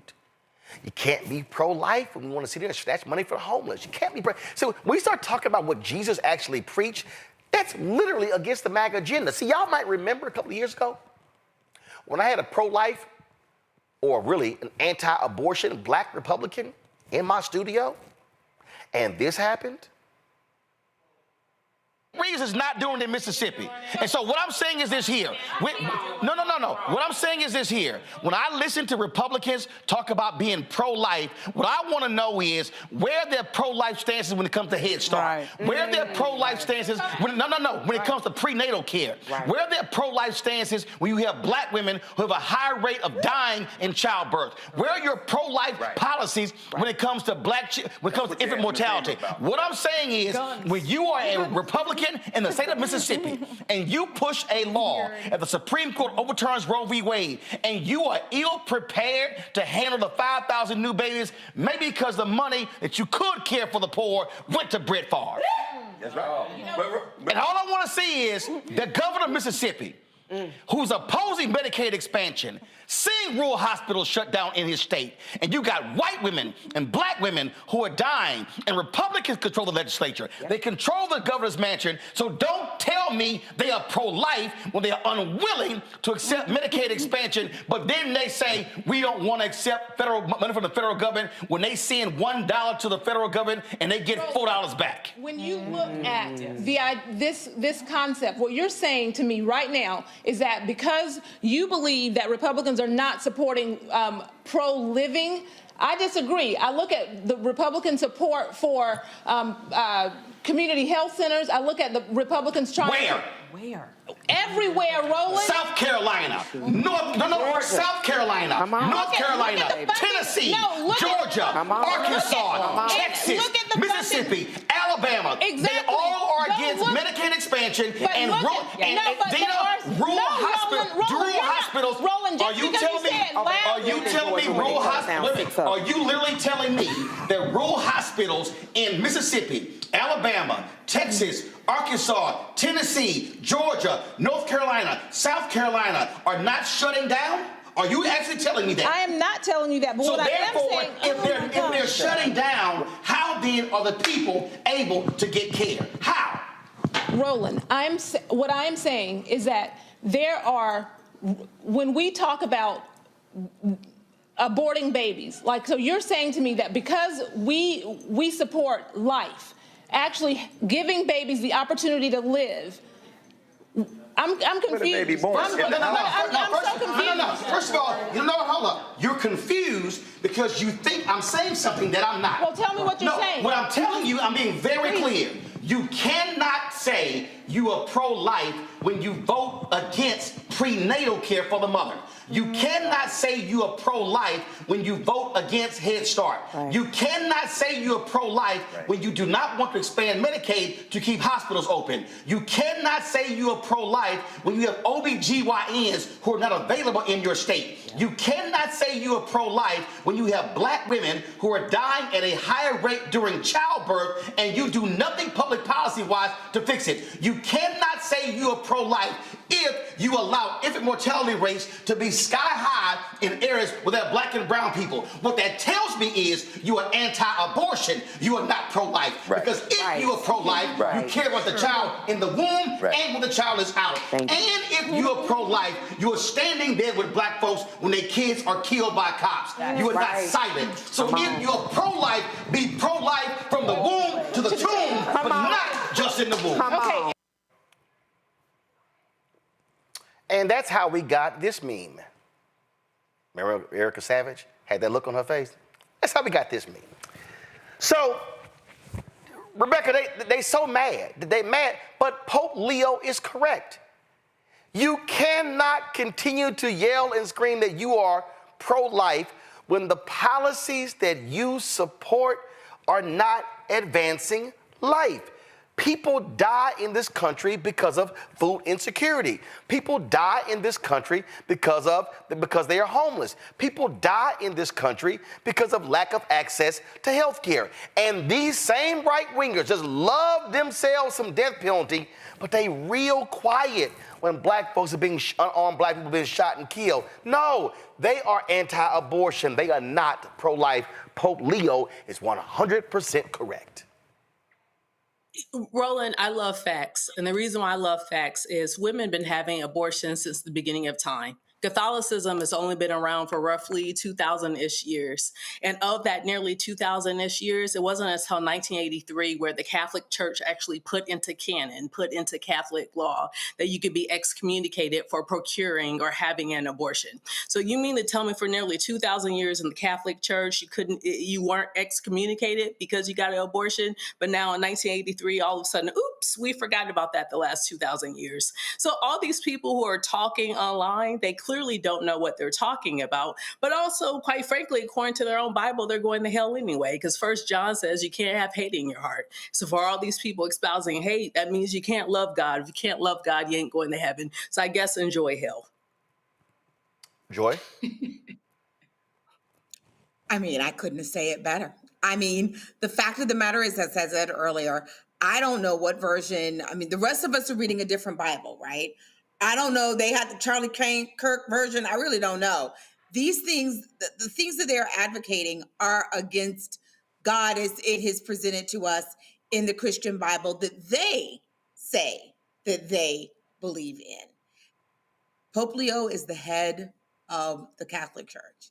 He has spoken. We hear him. Frankly, it's the thing that the last Pope said about how you treat immigrants. It's the thing that Pope said before then, how you treat the stranger, how you treat the least of these. Pope Leo is bringing a new voice. But frankly, you know, we've been saying for a long time that when you are pro-life, you got to be pro the entire life. It's not just how you treat women and children, it's how you treat the elderly. Mm-hmm. The cuts that the Republicans are making are also going to hurt Medicare. The government shutdown might interrupt, delay, and certainly confuse and scare a lot of people who are on Social Security. When you care about life, you care about the entire life of the person. Otherwise, we have to call you out on your bullshit. It is not only our right to do so, it is our duty to do so. And anyone who's, you know, that's why people sometimes walk away from the church, because they see so much hypocrisy. That is what we're seeing now. And frankly, one good thing about Donald Trump is I think he's going to bring a lot of people back in alignment with their faith and their values, whether it's Christianity or whatever religion, or even just a humanist. You don't believe in God, but you believe in the importance of the human race. Well, I think it's going to bring people back into their values. I'm not buying. And I think that's important. I'm not buying he's going to do that, because I think these right wingers, they are celebrating a Jesus that really don't exist, Randy. But I think it's important we use that language. Well, no. But my point is, these right wingers, they are celebrating white Christian nationalism, Randy. They ain't celebrating the Jesus that we know to be true. They absolutely are not celebrating Jesus. I don't believe it's possible to be a white supremacist and celebrate Jesus at the same time. They conflict. They completely conflict, because Jesus was about accepting and loving all people. And as we have all said on the panel, these people are filled with hate, and everything that they do seems to be oppressing others, not loving others, casting out everyone that is different from them. So you can not only celebrate one type of person, namely white people, and then call yourself a kin or loving or respectful of Jesus. The two cannot coexist. White supremacy and a love of Jesus and his principles are completely opposite from each other and cannot coexist. And they're not using, I don't even believe that they believe what they're saying. I believe, again, that they're using it as a tool to manipulate people. They know when they mention the Bible or Jesus or love, that people will listen. And that's all they want people to do, is listen and follow their dogma and agenda. And they're actually shocked and appalled when someone like the Pope, like Pope Leo, actually is serious about Christianity and is speaking the word of the Bible. They don't want that from him. They just want him to speak, like you said, the Christian nationalism that they want. Well, I love how Matt Walsh sits here and goes, well, God favored the death penalty. It's in the Bible. And so when I saw that, I immediately thought about this scene from The West Wing when President Jed Bartlett actually raised those questions. Watch. I call myself Gary with a G. How else would you spell Gary? No other way. I'm saying that's what I call myself. Gary with a G, talking to you on KADRAM. Like Liza with a Z. Exactly. Hokey? Maybe so. But I have 900,000 listeners in the Rocky Mountain region. Would you excuse me? Excuse me, ladies and gentlemen. Ladies and gentlemen, the President of the United States. Thank you very much. Thanks a lot. I wish I could spend more than a few minutes with you, but the polls don't close in the East for another hour, and there are plenty of election results still left to falsify. You know, with so many people participating in the political and social debate through call-in shows, it's a good idea to be reminded every once in a while. It's a good idea to be reminded of the awesome impact.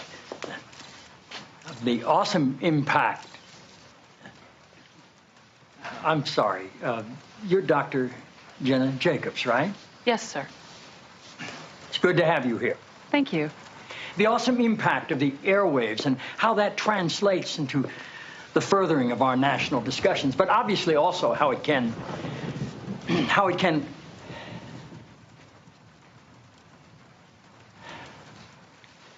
Forgive me, Dr. Jacobs. Are you an MD? A PhD. A PhD? Yes, sir. In psychology? No, sir. Theology? No. Social work? I have a PhD in English literature. I'm asking because on your show, people call in for advice, and you go by the name Dr. Jacobs on your show, and I didn't know if maybe your listeners were confused by that and assumed you had advanced training in psychology, theology, or healthcare. I don't believe they are confused, no, sir. Good. I like your show. I like how you call homosexuality an abomination. I don't say homosexuality is an abomination, Mr. President. The Bible does. Yes, it does. Leviticus. 18:22. Chapter and verse. I wanted to ask you a couple of questions while I had you here. I'm interested in selling my youngest daughter into slavery as sanctioned in Exodus 21:7. She's a Georgetown sophomore, speaks fluent Italian, always cleared the table when it was her turn. What would a good price for her be? While thinking about that, can I ask another? My chief of staff, Leo McGarry, insists on working on the Sabbath. Exodus 35:2 clearly says he should be put to death. Am I morally obligated to kill him myself, or is it okay to call the police? Here's one that's really important, because we've got a lot of sports fans in this town. Touching the skin of a dead pig makes one unclean, Leviticus 11:7. If they promise to wear gloves, can the Washington Redskins still play football? Can Notre Dame? Can West Point? Does the whole town really have to be together to stone my brother John for planting different crops side by side? Can I burn my mother in a small family gathering for wearing garments made from two different threads? Think about those questions, would you? One last thing. While you may be mistaking this for your monthly meeting of the ignorant tight-ass club, in this building when the president stands, nobody sits. Wait.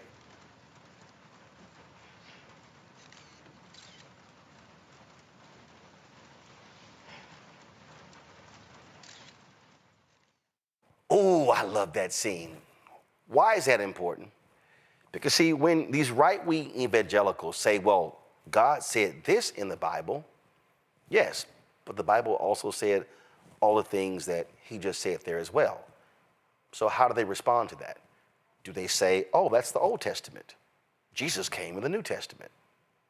Well, then what? The Bible also says that Jesus came to affirm the Old Testament.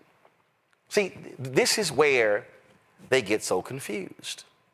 This is what they cannot stand.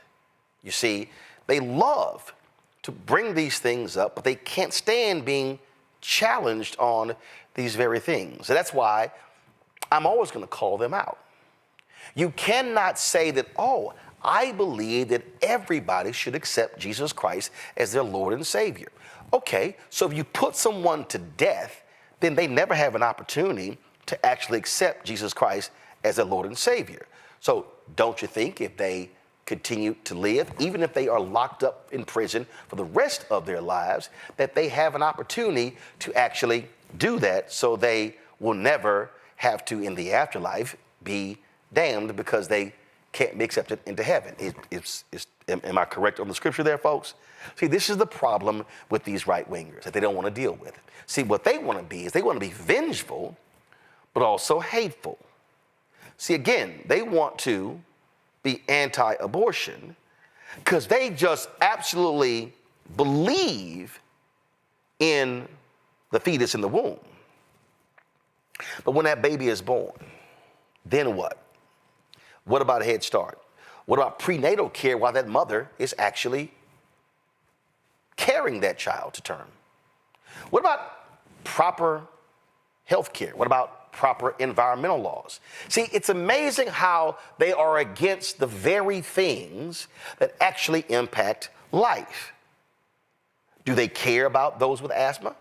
Do they care about environmental racism? Oh, I'm sorry, they don't believe in climate change. Yesterday, we just had the most ignorant Secretary of Defense stand up and say, yeah, we're not gonna have all this stuff anymore in the Department of Defense dealing with climate change. Really?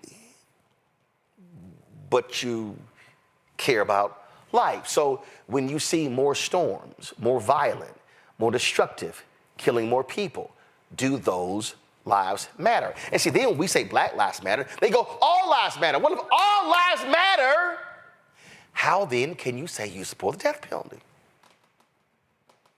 What they can't stand is the consistency of Pope Leo.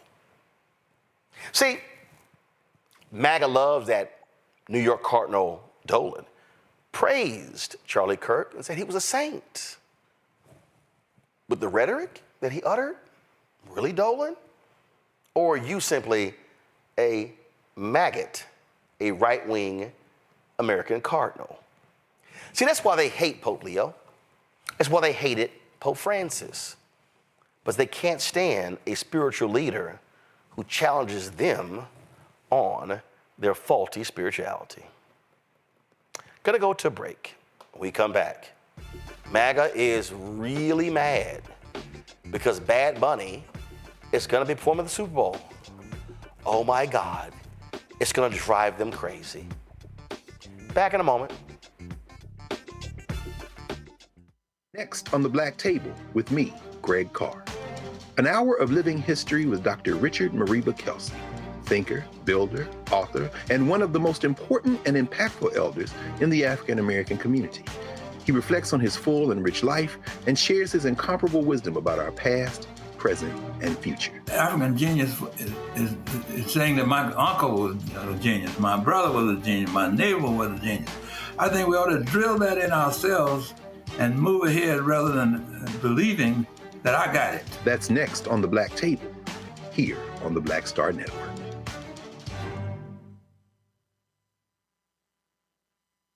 This week on The Other Side of Change. Charlie Kirk, gun violence in America, and how the nation has responded in the week since. In many ways, it's become very, very toxic, a witch hunt, really attacking anyone who's not mourning this man. What we're seeing right now is the weaponization of selective compassion, and people will so often don't say anything about the crisis of gun violence. We're going to dig into all of it, what this means for the state of gun violence and the state of free speech. You're watching The Other Side of Change only on the Black Star Network.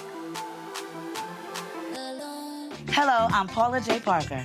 Truly proud on the Proud Family, Louder and Prouder on Disney+. And you're watching Roland Martin, Unfiltered.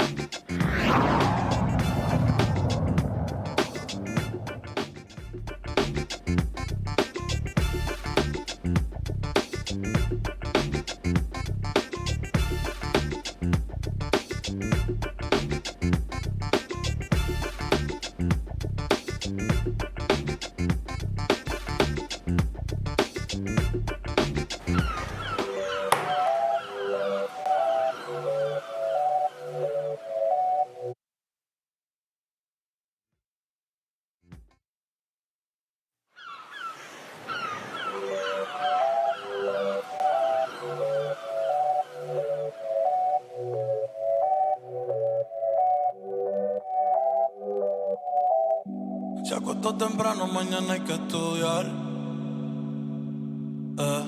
Pero llamó a la amiga diciendo pa' janguear. Well, there it is. It's official. Puerto Rico's finest bad. MAGA to lose their mind, y'all. The NFL announces that Bad Bunny is going to perform at halftime of the Super Bowl, and these white people are losing it. They have been yelling, cussing, screaming, oh my God, I'm not going to watch the halftime. This is shameful. Turning Point USA needs to have a counter. What if we had a group of Christian artists who sang at halftime? This man is the devil. This man doesn't like ice. You had this one white woman. She's like, I've never heard of him. Like, Heifer, we ain't never heard of you. The man got 5 million Twitter followers. Her trifling ass don't even have 100,000. Y'all, Bad Bunny has won 3 Grammys, has more than 100 billion streams, has the most played album on Spotify. He has a global reach. He's a reggaeton singer, okay? Has sold out across the world. But Lord, MAGA don't know what to do because a Spanish-speaking artist who has openly challenged Donald Trump's immigration policies is going to perform at halftime. Then they're saying, how dare he? He's not an American. He's Puerto Rican. It's a U.S. territory. Woo. Rosa Clemente, doctoral student in the W.B. Du Bois Department of Afro-American Studies at UMass Amherst, joins us right now. Rosa, Lord have mercy. More MAGA fools have found Puerto Rico on the map in the last 48 hours. Since the NFL made this announcement, these people are losing their mind. I mean, yeah, it's crazy to the point where I had to cut off family members that were anti-Black, even though Bad Bunny doesn't identify as anti-Black. You know, I think the biggest issue is that most people don't know why Puerto Ricans are American citizens. That was forced upon my ancestors in 1917, where they were just like, you know what? Everybody's now in Puerto Rico an American citizen, and that was to recruit more men to the World War I. You know, and I think it's interesting because there's been other artists that have been on that stage with mixing Spanish and English. And what Bad Bunny is doing is what we call us in the 70s to right now, particularly in New York City, particularly in the Bronx, it's just like that's what we do already. You know, we rep our country, and the reason we rep it the way we do is because we are still a colony of the United States of America. And Bad Bunny has awakened the consciousness of an entire generation. Crazy, Rosa. I mean, first of all, I found this video here. I gotta admit, it's highly laughable. Watch. That Bad Bunny, whatever his name is, Bad Bunny, I don't even know who the man is. I know, all I know is from political thing that he supports Democrats and that he's anti-Trump, right? And that's apparently where the NFL is going. So I won't be watching in the Super Bowl this year, which I mean, football, sports has got really dull for me. Like, I'm done watching a lot of sports because it's got too political, right? Like, all the great people that could have headlined the Super Bowl, it used to be people with actual talent, and it's not some dude who I don't even have a global or national. No, like nobody knows who he is. Like, I mean, people know who he is for the wrong reasons. That he attacks ICE every chance he gets. He attacks Trump every chance he gets. He attacks Trump supporters every chance he gets. And so half the country don't like him. Half the country don't like him. So half the country probably won't be watching the halftime show. And so it just, the NFL ought to be ashamed of themselves. They become extremely political. He's feminized. I don't know if he's gay or what. I had to sit here. First of all, brother, why don't you learn how to look at the camera when your ass talking? How about you start right there? 2, ain't nobody ever heard of your ass. And then he said, this guy's not global or national. Damn, does Google not work? And then I love this here. So sports has just gotten too political. Oh, but y'all didn't mind those moment of silences for Charlie Kirk at the Green Bay Packers game and Dallas Cowboys game. They don't mind the politicians showing up in the suites of the owners. They don't mind the owners who actually give money to MAGA, but they say Bad Bunny too political. Well, I mean, isn't it fascinating, the political commentators on the liberal white folks? Because I'm like, I already know what the right is doing. Right is not even standing up to protect their own American citizens in this country. Bad Bunny residency was historical, but there's a lot that's being left out. First, he chose not to come to the United States because he was scared that other Latinos, unlike with Puerto Ricans, which, Roland, you know, mad people still don't even understand that Puerto Ricans are American citizens, right? So for him to come out and be like, you know what? I'm repping Spanish. I'm repping hip hop. I'm referencing reggaeton, right? And that's what they're scared of, obviously. Also, what Bad Bunny has done is really awaken an entire new generation of consciousness post Hurricane Irma and Hurricane Maria. But there's also a reason why, Roland. I think this might be your next question about the military occupation of Puerto Rico. No. I got another fool to show. I mean, I'm just having a ball, y'all. Watch this here. Do you wonder why the NFL hates its customers? I don't understand. I do understand. They think they're too big to fail. So they've adopted woke and they refuse to let it go, as evidenced by the halftime show they're putting together. Well, Jay-Z is, well, I'm like, that's Jay-Z a whole nother video by itself. However, the definition of stupid, if you have a business, is to do things to make the majority of your business hate your business. But the NFL has done a great job over the decades of making themselves into a brand that they feel like is too big and they can do whatever the hell they want to do. Y'all, first of all, Rose, this is an 8-minute video. I'm not playing all of it because he's too stupid. And see, these MAGA people, you know, they were so pissed off last year with Kendrick Lamar performing, and they were just upset, and they're just kind of like, oh my God, this is just too black. What are they doing? They're running off their audience, and then they were just like, this is just too much, and I don't know what we should do, and no one's gonna watch, and I don't.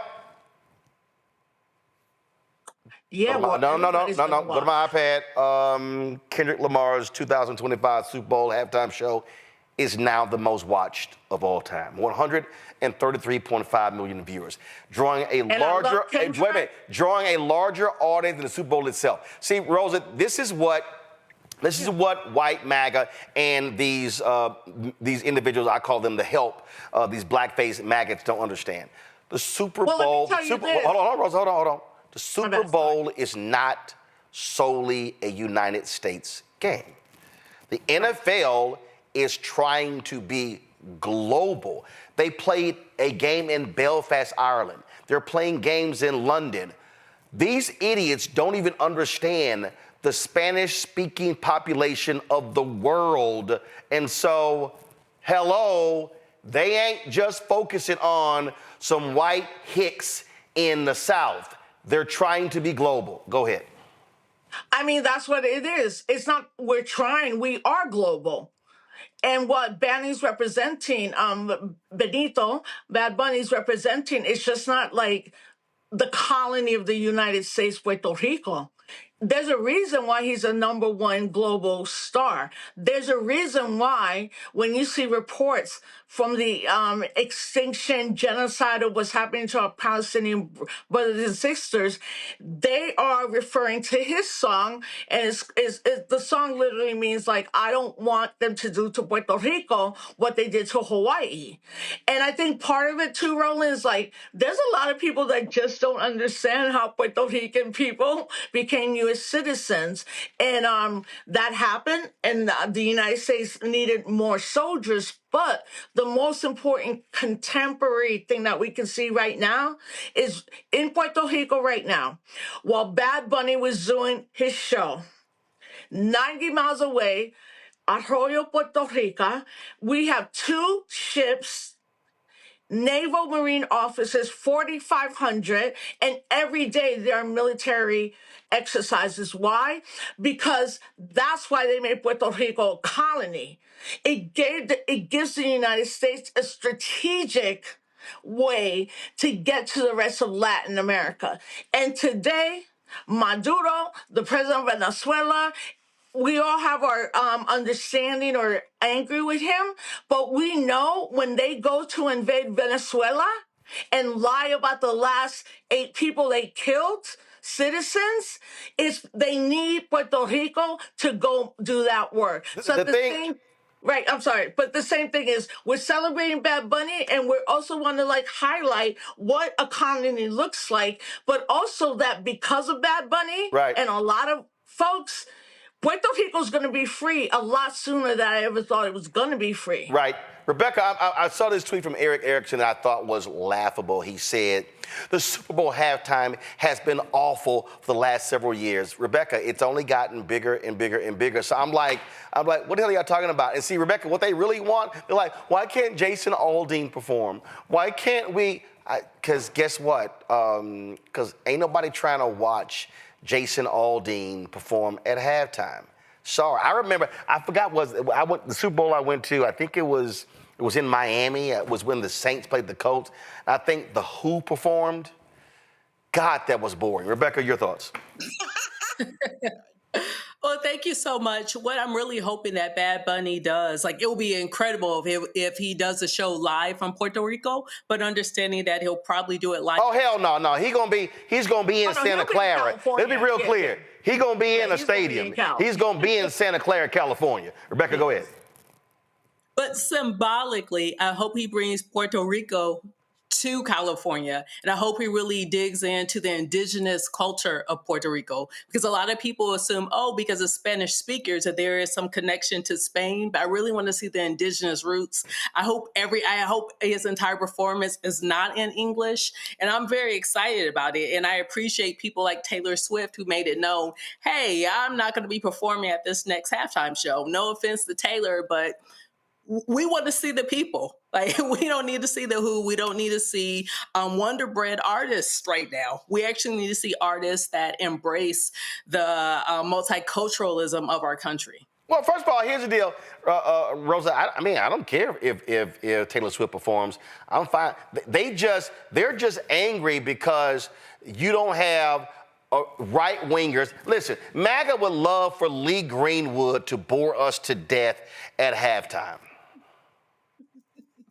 Well, look, first he's doing the whole show in Spanish, but he's also doing it in what we call Spanglish. And I also think people in this country are not aware that like 70 million Hispanics, Latino folks are in this country, and how half of them alone don't speak Spanish just around colonialism, right? So I'm happy he's going to do that. As someone that doesn't like football, a brutal sport, I understand the influence, what Kendrick did last year, what Puerto Rico's doing right now. And it goes back again to the fact that, listen, in 2019, where protests and demonstrations were building, started with La Colectiva Feminista, the feminist collective, to oust the governor, Ricardo Rosselló, and his entire administration, because there was 889 texts sent about folks that were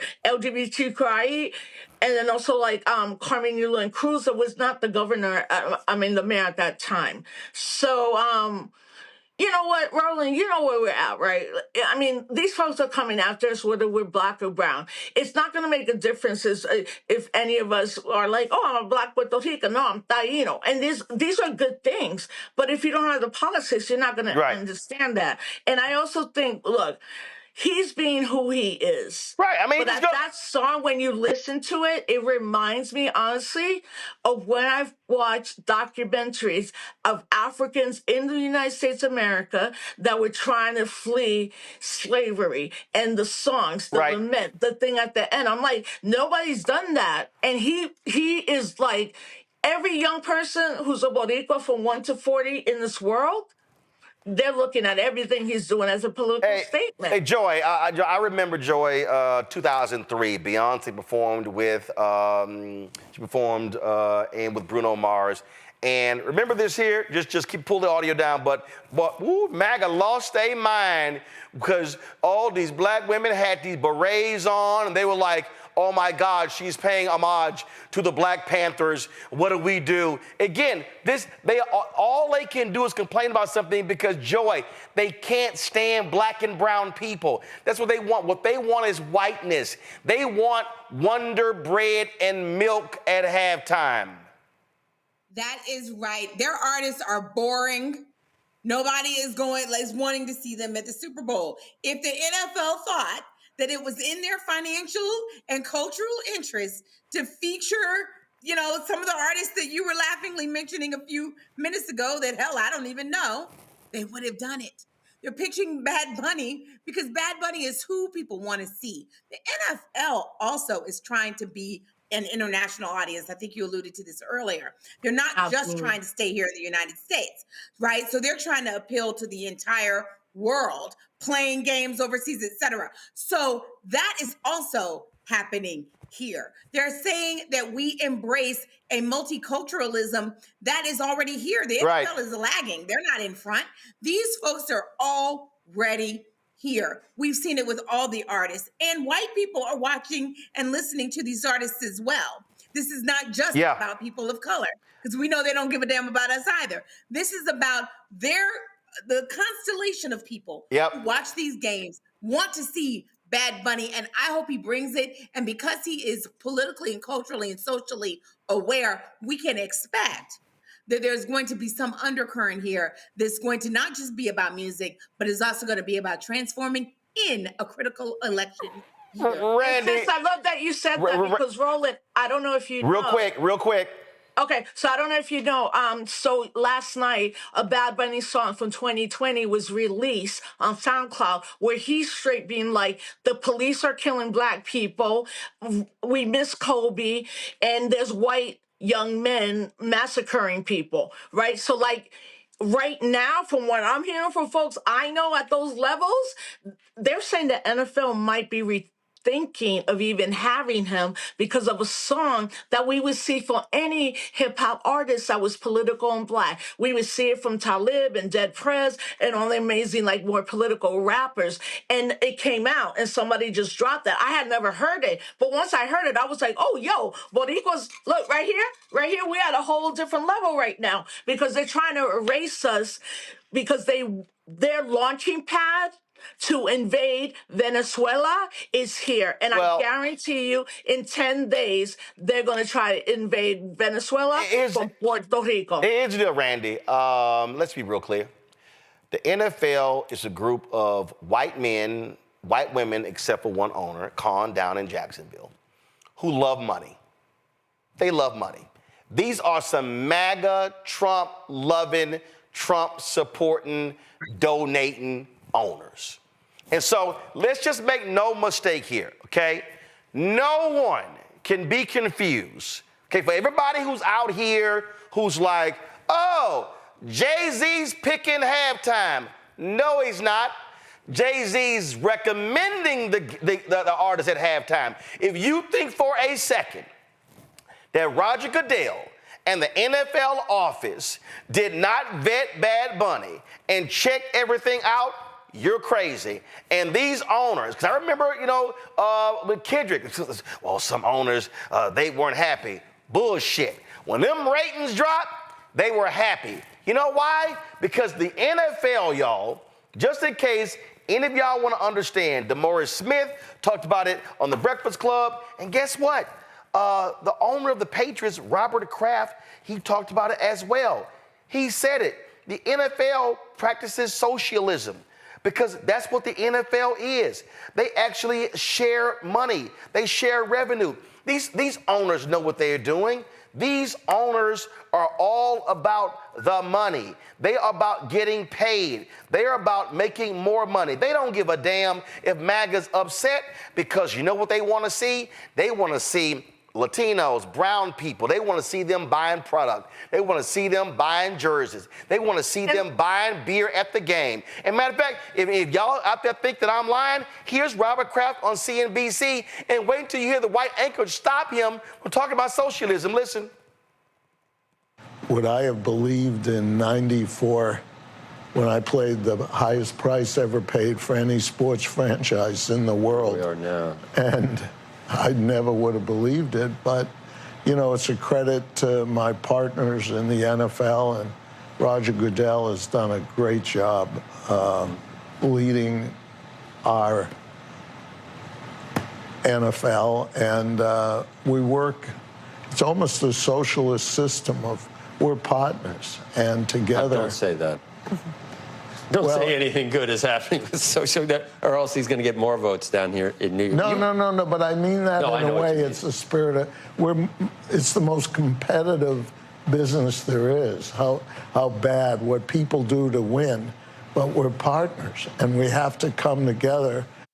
See, Joe Kernan right there, Randy. Joe Kernan didn't want the truth being told. Hey, man, don't bring, we dealing with Mom Donna here in New York. Don't say socialist. But he's right. The NFL is the biggest sports league in America, $25 billion. They're the only sports league that competes with Jesus. Churches will shut down early on Sundays because folks are going to watch the game. So let's be real clear. The NFL, they ain't backing out of this here. They love the controversy because they want the ratings to explode. And you know what that means? That means that whoever has the NFL game is selling out of the ad units. It means that for Apple Music, which is now sponsor of the halftime show, used to be Pepsi, it's going to be even bigger. They know the streams, the purchases of Bad Bunny are going to explode before, during, and after the game. This is American capitalism, and they don't give a damn if MAGA is upset because they're sitting here saying, count the money, Randy. So they so-called hate DEI, but they love DEI at halftime, and they love DEI in the first half and the second half when it's making these white folks money. Right. And Hold on, Rosa. Randy, go. But it is about making money. And what they get that seems like MAGA doesn't get is that they have to give the world what the world wants to see because they're in the business of making money.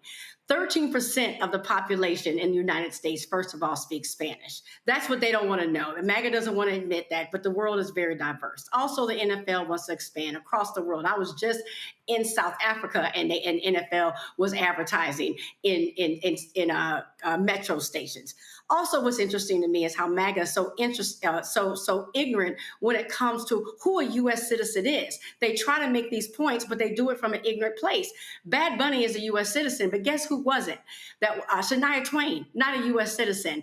The Coldplay, not U.S. citizens. U2, not U.S. citizens. Rolling Stones, not U.S. citizens. All people who performed at the Super Bowl halftime shows before. They didn't have problems with them because they look what these ignorant folks think Americans or U.S. citizens should look like. But Bad Bunny does not because of the way he looks and the language that is his first language. And so all they're doing is showing their racism as they always end up doing.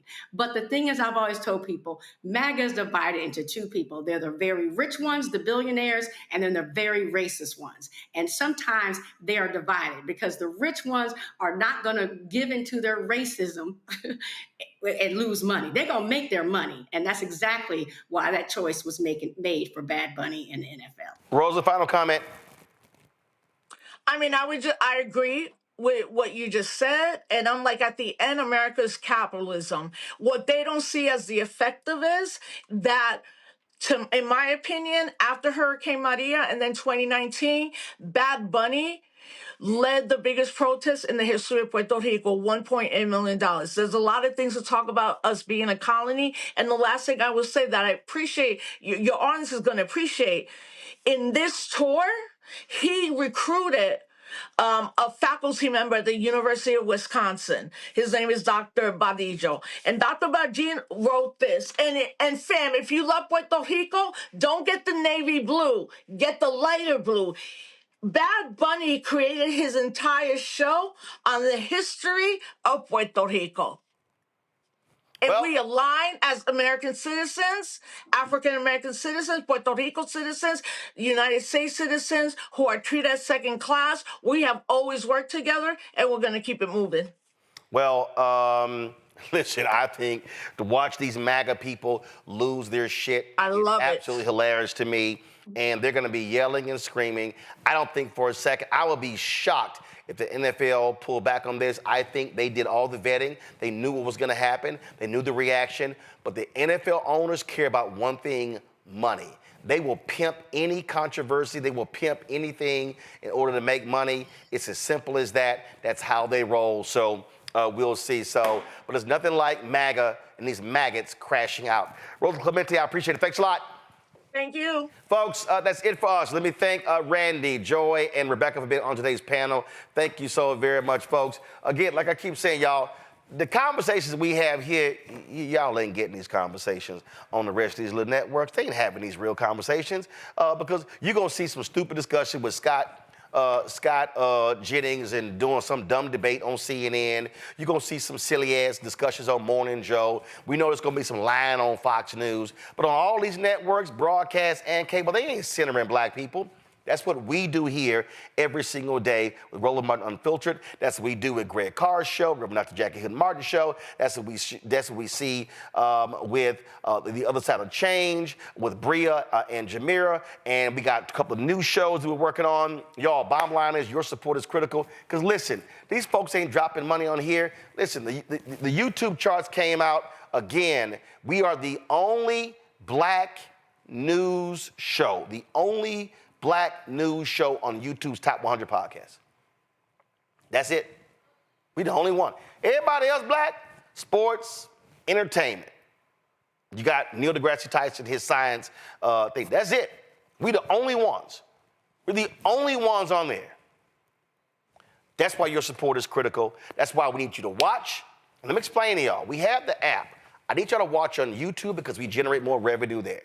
That's what helps us pay for all of this, okay? So watch on YouTube, share our videos, spread them around, post them on your social, push people back to watch our YouTube channel because, y'all, this is about building this network out. I'm telling y'all, we launched on 2 shows. I'm working all day today. We got a daily midday news show coming. We got another weekly show coming from a bad sister. I cannot wait for us to drop those. We're working on the health show. We're working on the business show for 2026. All those things are happening because we understand. Captain Hughes coined the phrase years ago, information is power. And unfortunately, what we're seeing from African Americans and for so many other these sources, and I love sports, I love entertainment, but y'all, we gotta be informed. We gotta know what's going on. We gotta know who's running for office. We gotta know what they stand for. We gotta know about contracts. We gotta know about all these things. And so we are about providing that information to you every single day. So when we ask for your support, this ain't begging, because it's a deal. This is no different than having a subscription. We purposely are not charging people like a Patreon, $5.99, $6.99, $7.99, $10.99 a month. You go.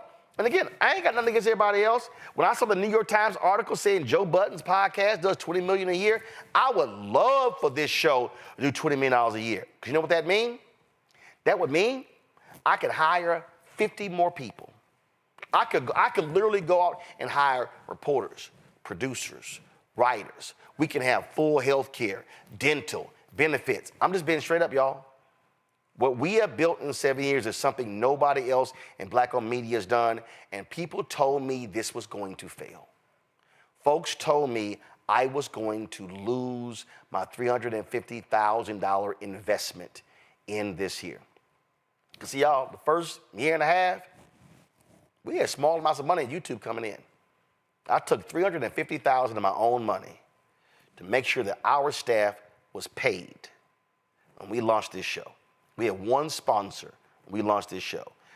That money lasted us from August through December 2018. Our folks never got paid late. Not one day, not 1 hour, not 1 minute, not 1 second. So the donations of our team has made this happen. And understand something. It's real simple. It's real simple. It's a whole bunch of other people out there that have failed. It's a bunch of mainstream. I tell you about the recount. They raised $32 million and they went bust in December 2022. And they launched the same time we did. They raised $32 million and lasted 4 years. And so, this is why it's important for you to support us. We're trying to raise $1 million between now and December 31st. We launched this effort on September 4th. We've raised $250,000 already. Your investment is important. We're 25% there. And I'm telling y'all, the stuff that we are playing is going to blow you away. New daily midday news show, another weekly show, a business show, a health show, plus we're completely retooling blackstarnetwork.com to be a news portal. What we are doing is what black people say we need, but we can't say we need something if we ain't willing to pay for it. Because if we're willing to pay for Starbucks coffee and bags and shoes and stuff along those lines, and then we complain about, oh my God, why didn't we know these things? It's because we're being force-fed sports entertainment all day. Oh, the right wing? Oh, they got Republican billionaires cutting them checks. Breitbart, Daily Wire, Daily Signal, Daily Caller, all these right-wing people, PragerU, all these people, they got right-wing billionaires cutting them 5, 7, 10. Listen, it was a Pakistani Iranian who gave $15 million to Tucker Carlson to start his company after he got fired at Fox. And Fox did to pay him off, he got millions. I ain't have millions after getting fired. Didn't have it. My point is, the stuff that we are playing, it's about educating and empowering our people. To support what we do, Cash App, use a Stripe QR code. See at the bottom left-hand corner. That's also the credit card as well. PayPal's R. Martin Unfiltered. Venmo is RM Unfiltered. Zelle, Roland at RolandSMartin.com. Roland at RolandMartinUnfiltered.com. Check your money order. Make it payable to Roland Martin Unfiltered. P.O. Box 57196, Washington, D.C. 2003 7-0196. Download the Black Star Network app. Apple phone, Android phone, Apple TV, Android TV, Roku, Amazon Fire TV, Xbox One, Samsung Smart TV. Be sure to get a copy of my book, White Fear, How the Browning of America is Making White Folks Lose Their Minds, available at bookstores nationwide. Also, if you want to get our Roland Martin Unfiltered Black Star Network swag, you can do so by going to shopblackstarnetwork.com. T-shirts, hoodies, wall art, mugs, you name it, we got it right there. The QR code's there as well. Just take your phone, open your camera, point into that QR code, tap it, boom, you're good. If you want to get our black-owned products, everything you see to my left right here. See these products right here, y'all? Okay, we got the car solution to clean your car. We've got juices. We've got relishes. We've got sauces. We've got workout products for your hair. We got skin care. All this, backpacks, black crossword puzzles, black-owned toilet paper. Everything you see right here, black-owned products, go to shopblackstarnetwork.com. You see it right here. This is the webpage. You see the T-shirts. You see the products. Keep scrolling. You see all of these things at shopblackstarnetwork.com. Go there right now. And don't forget, download the app, Fanbase Show. Download the app. That's a black-owned social media app. And so it combines Instagram, Clubhouse. They're going to be adding a feature like Twitter. All of that right there on Fanbase. Go to startengine.com/Fanbase. If you want to invest, $13.2 million is raised. The goal's raised $17 million. They're almost there. So if you want to invest, get more information. Folks, that's it. I'll see you tomorrow right here. Roland Martin Unfiltered on the Black Star Network. Holla!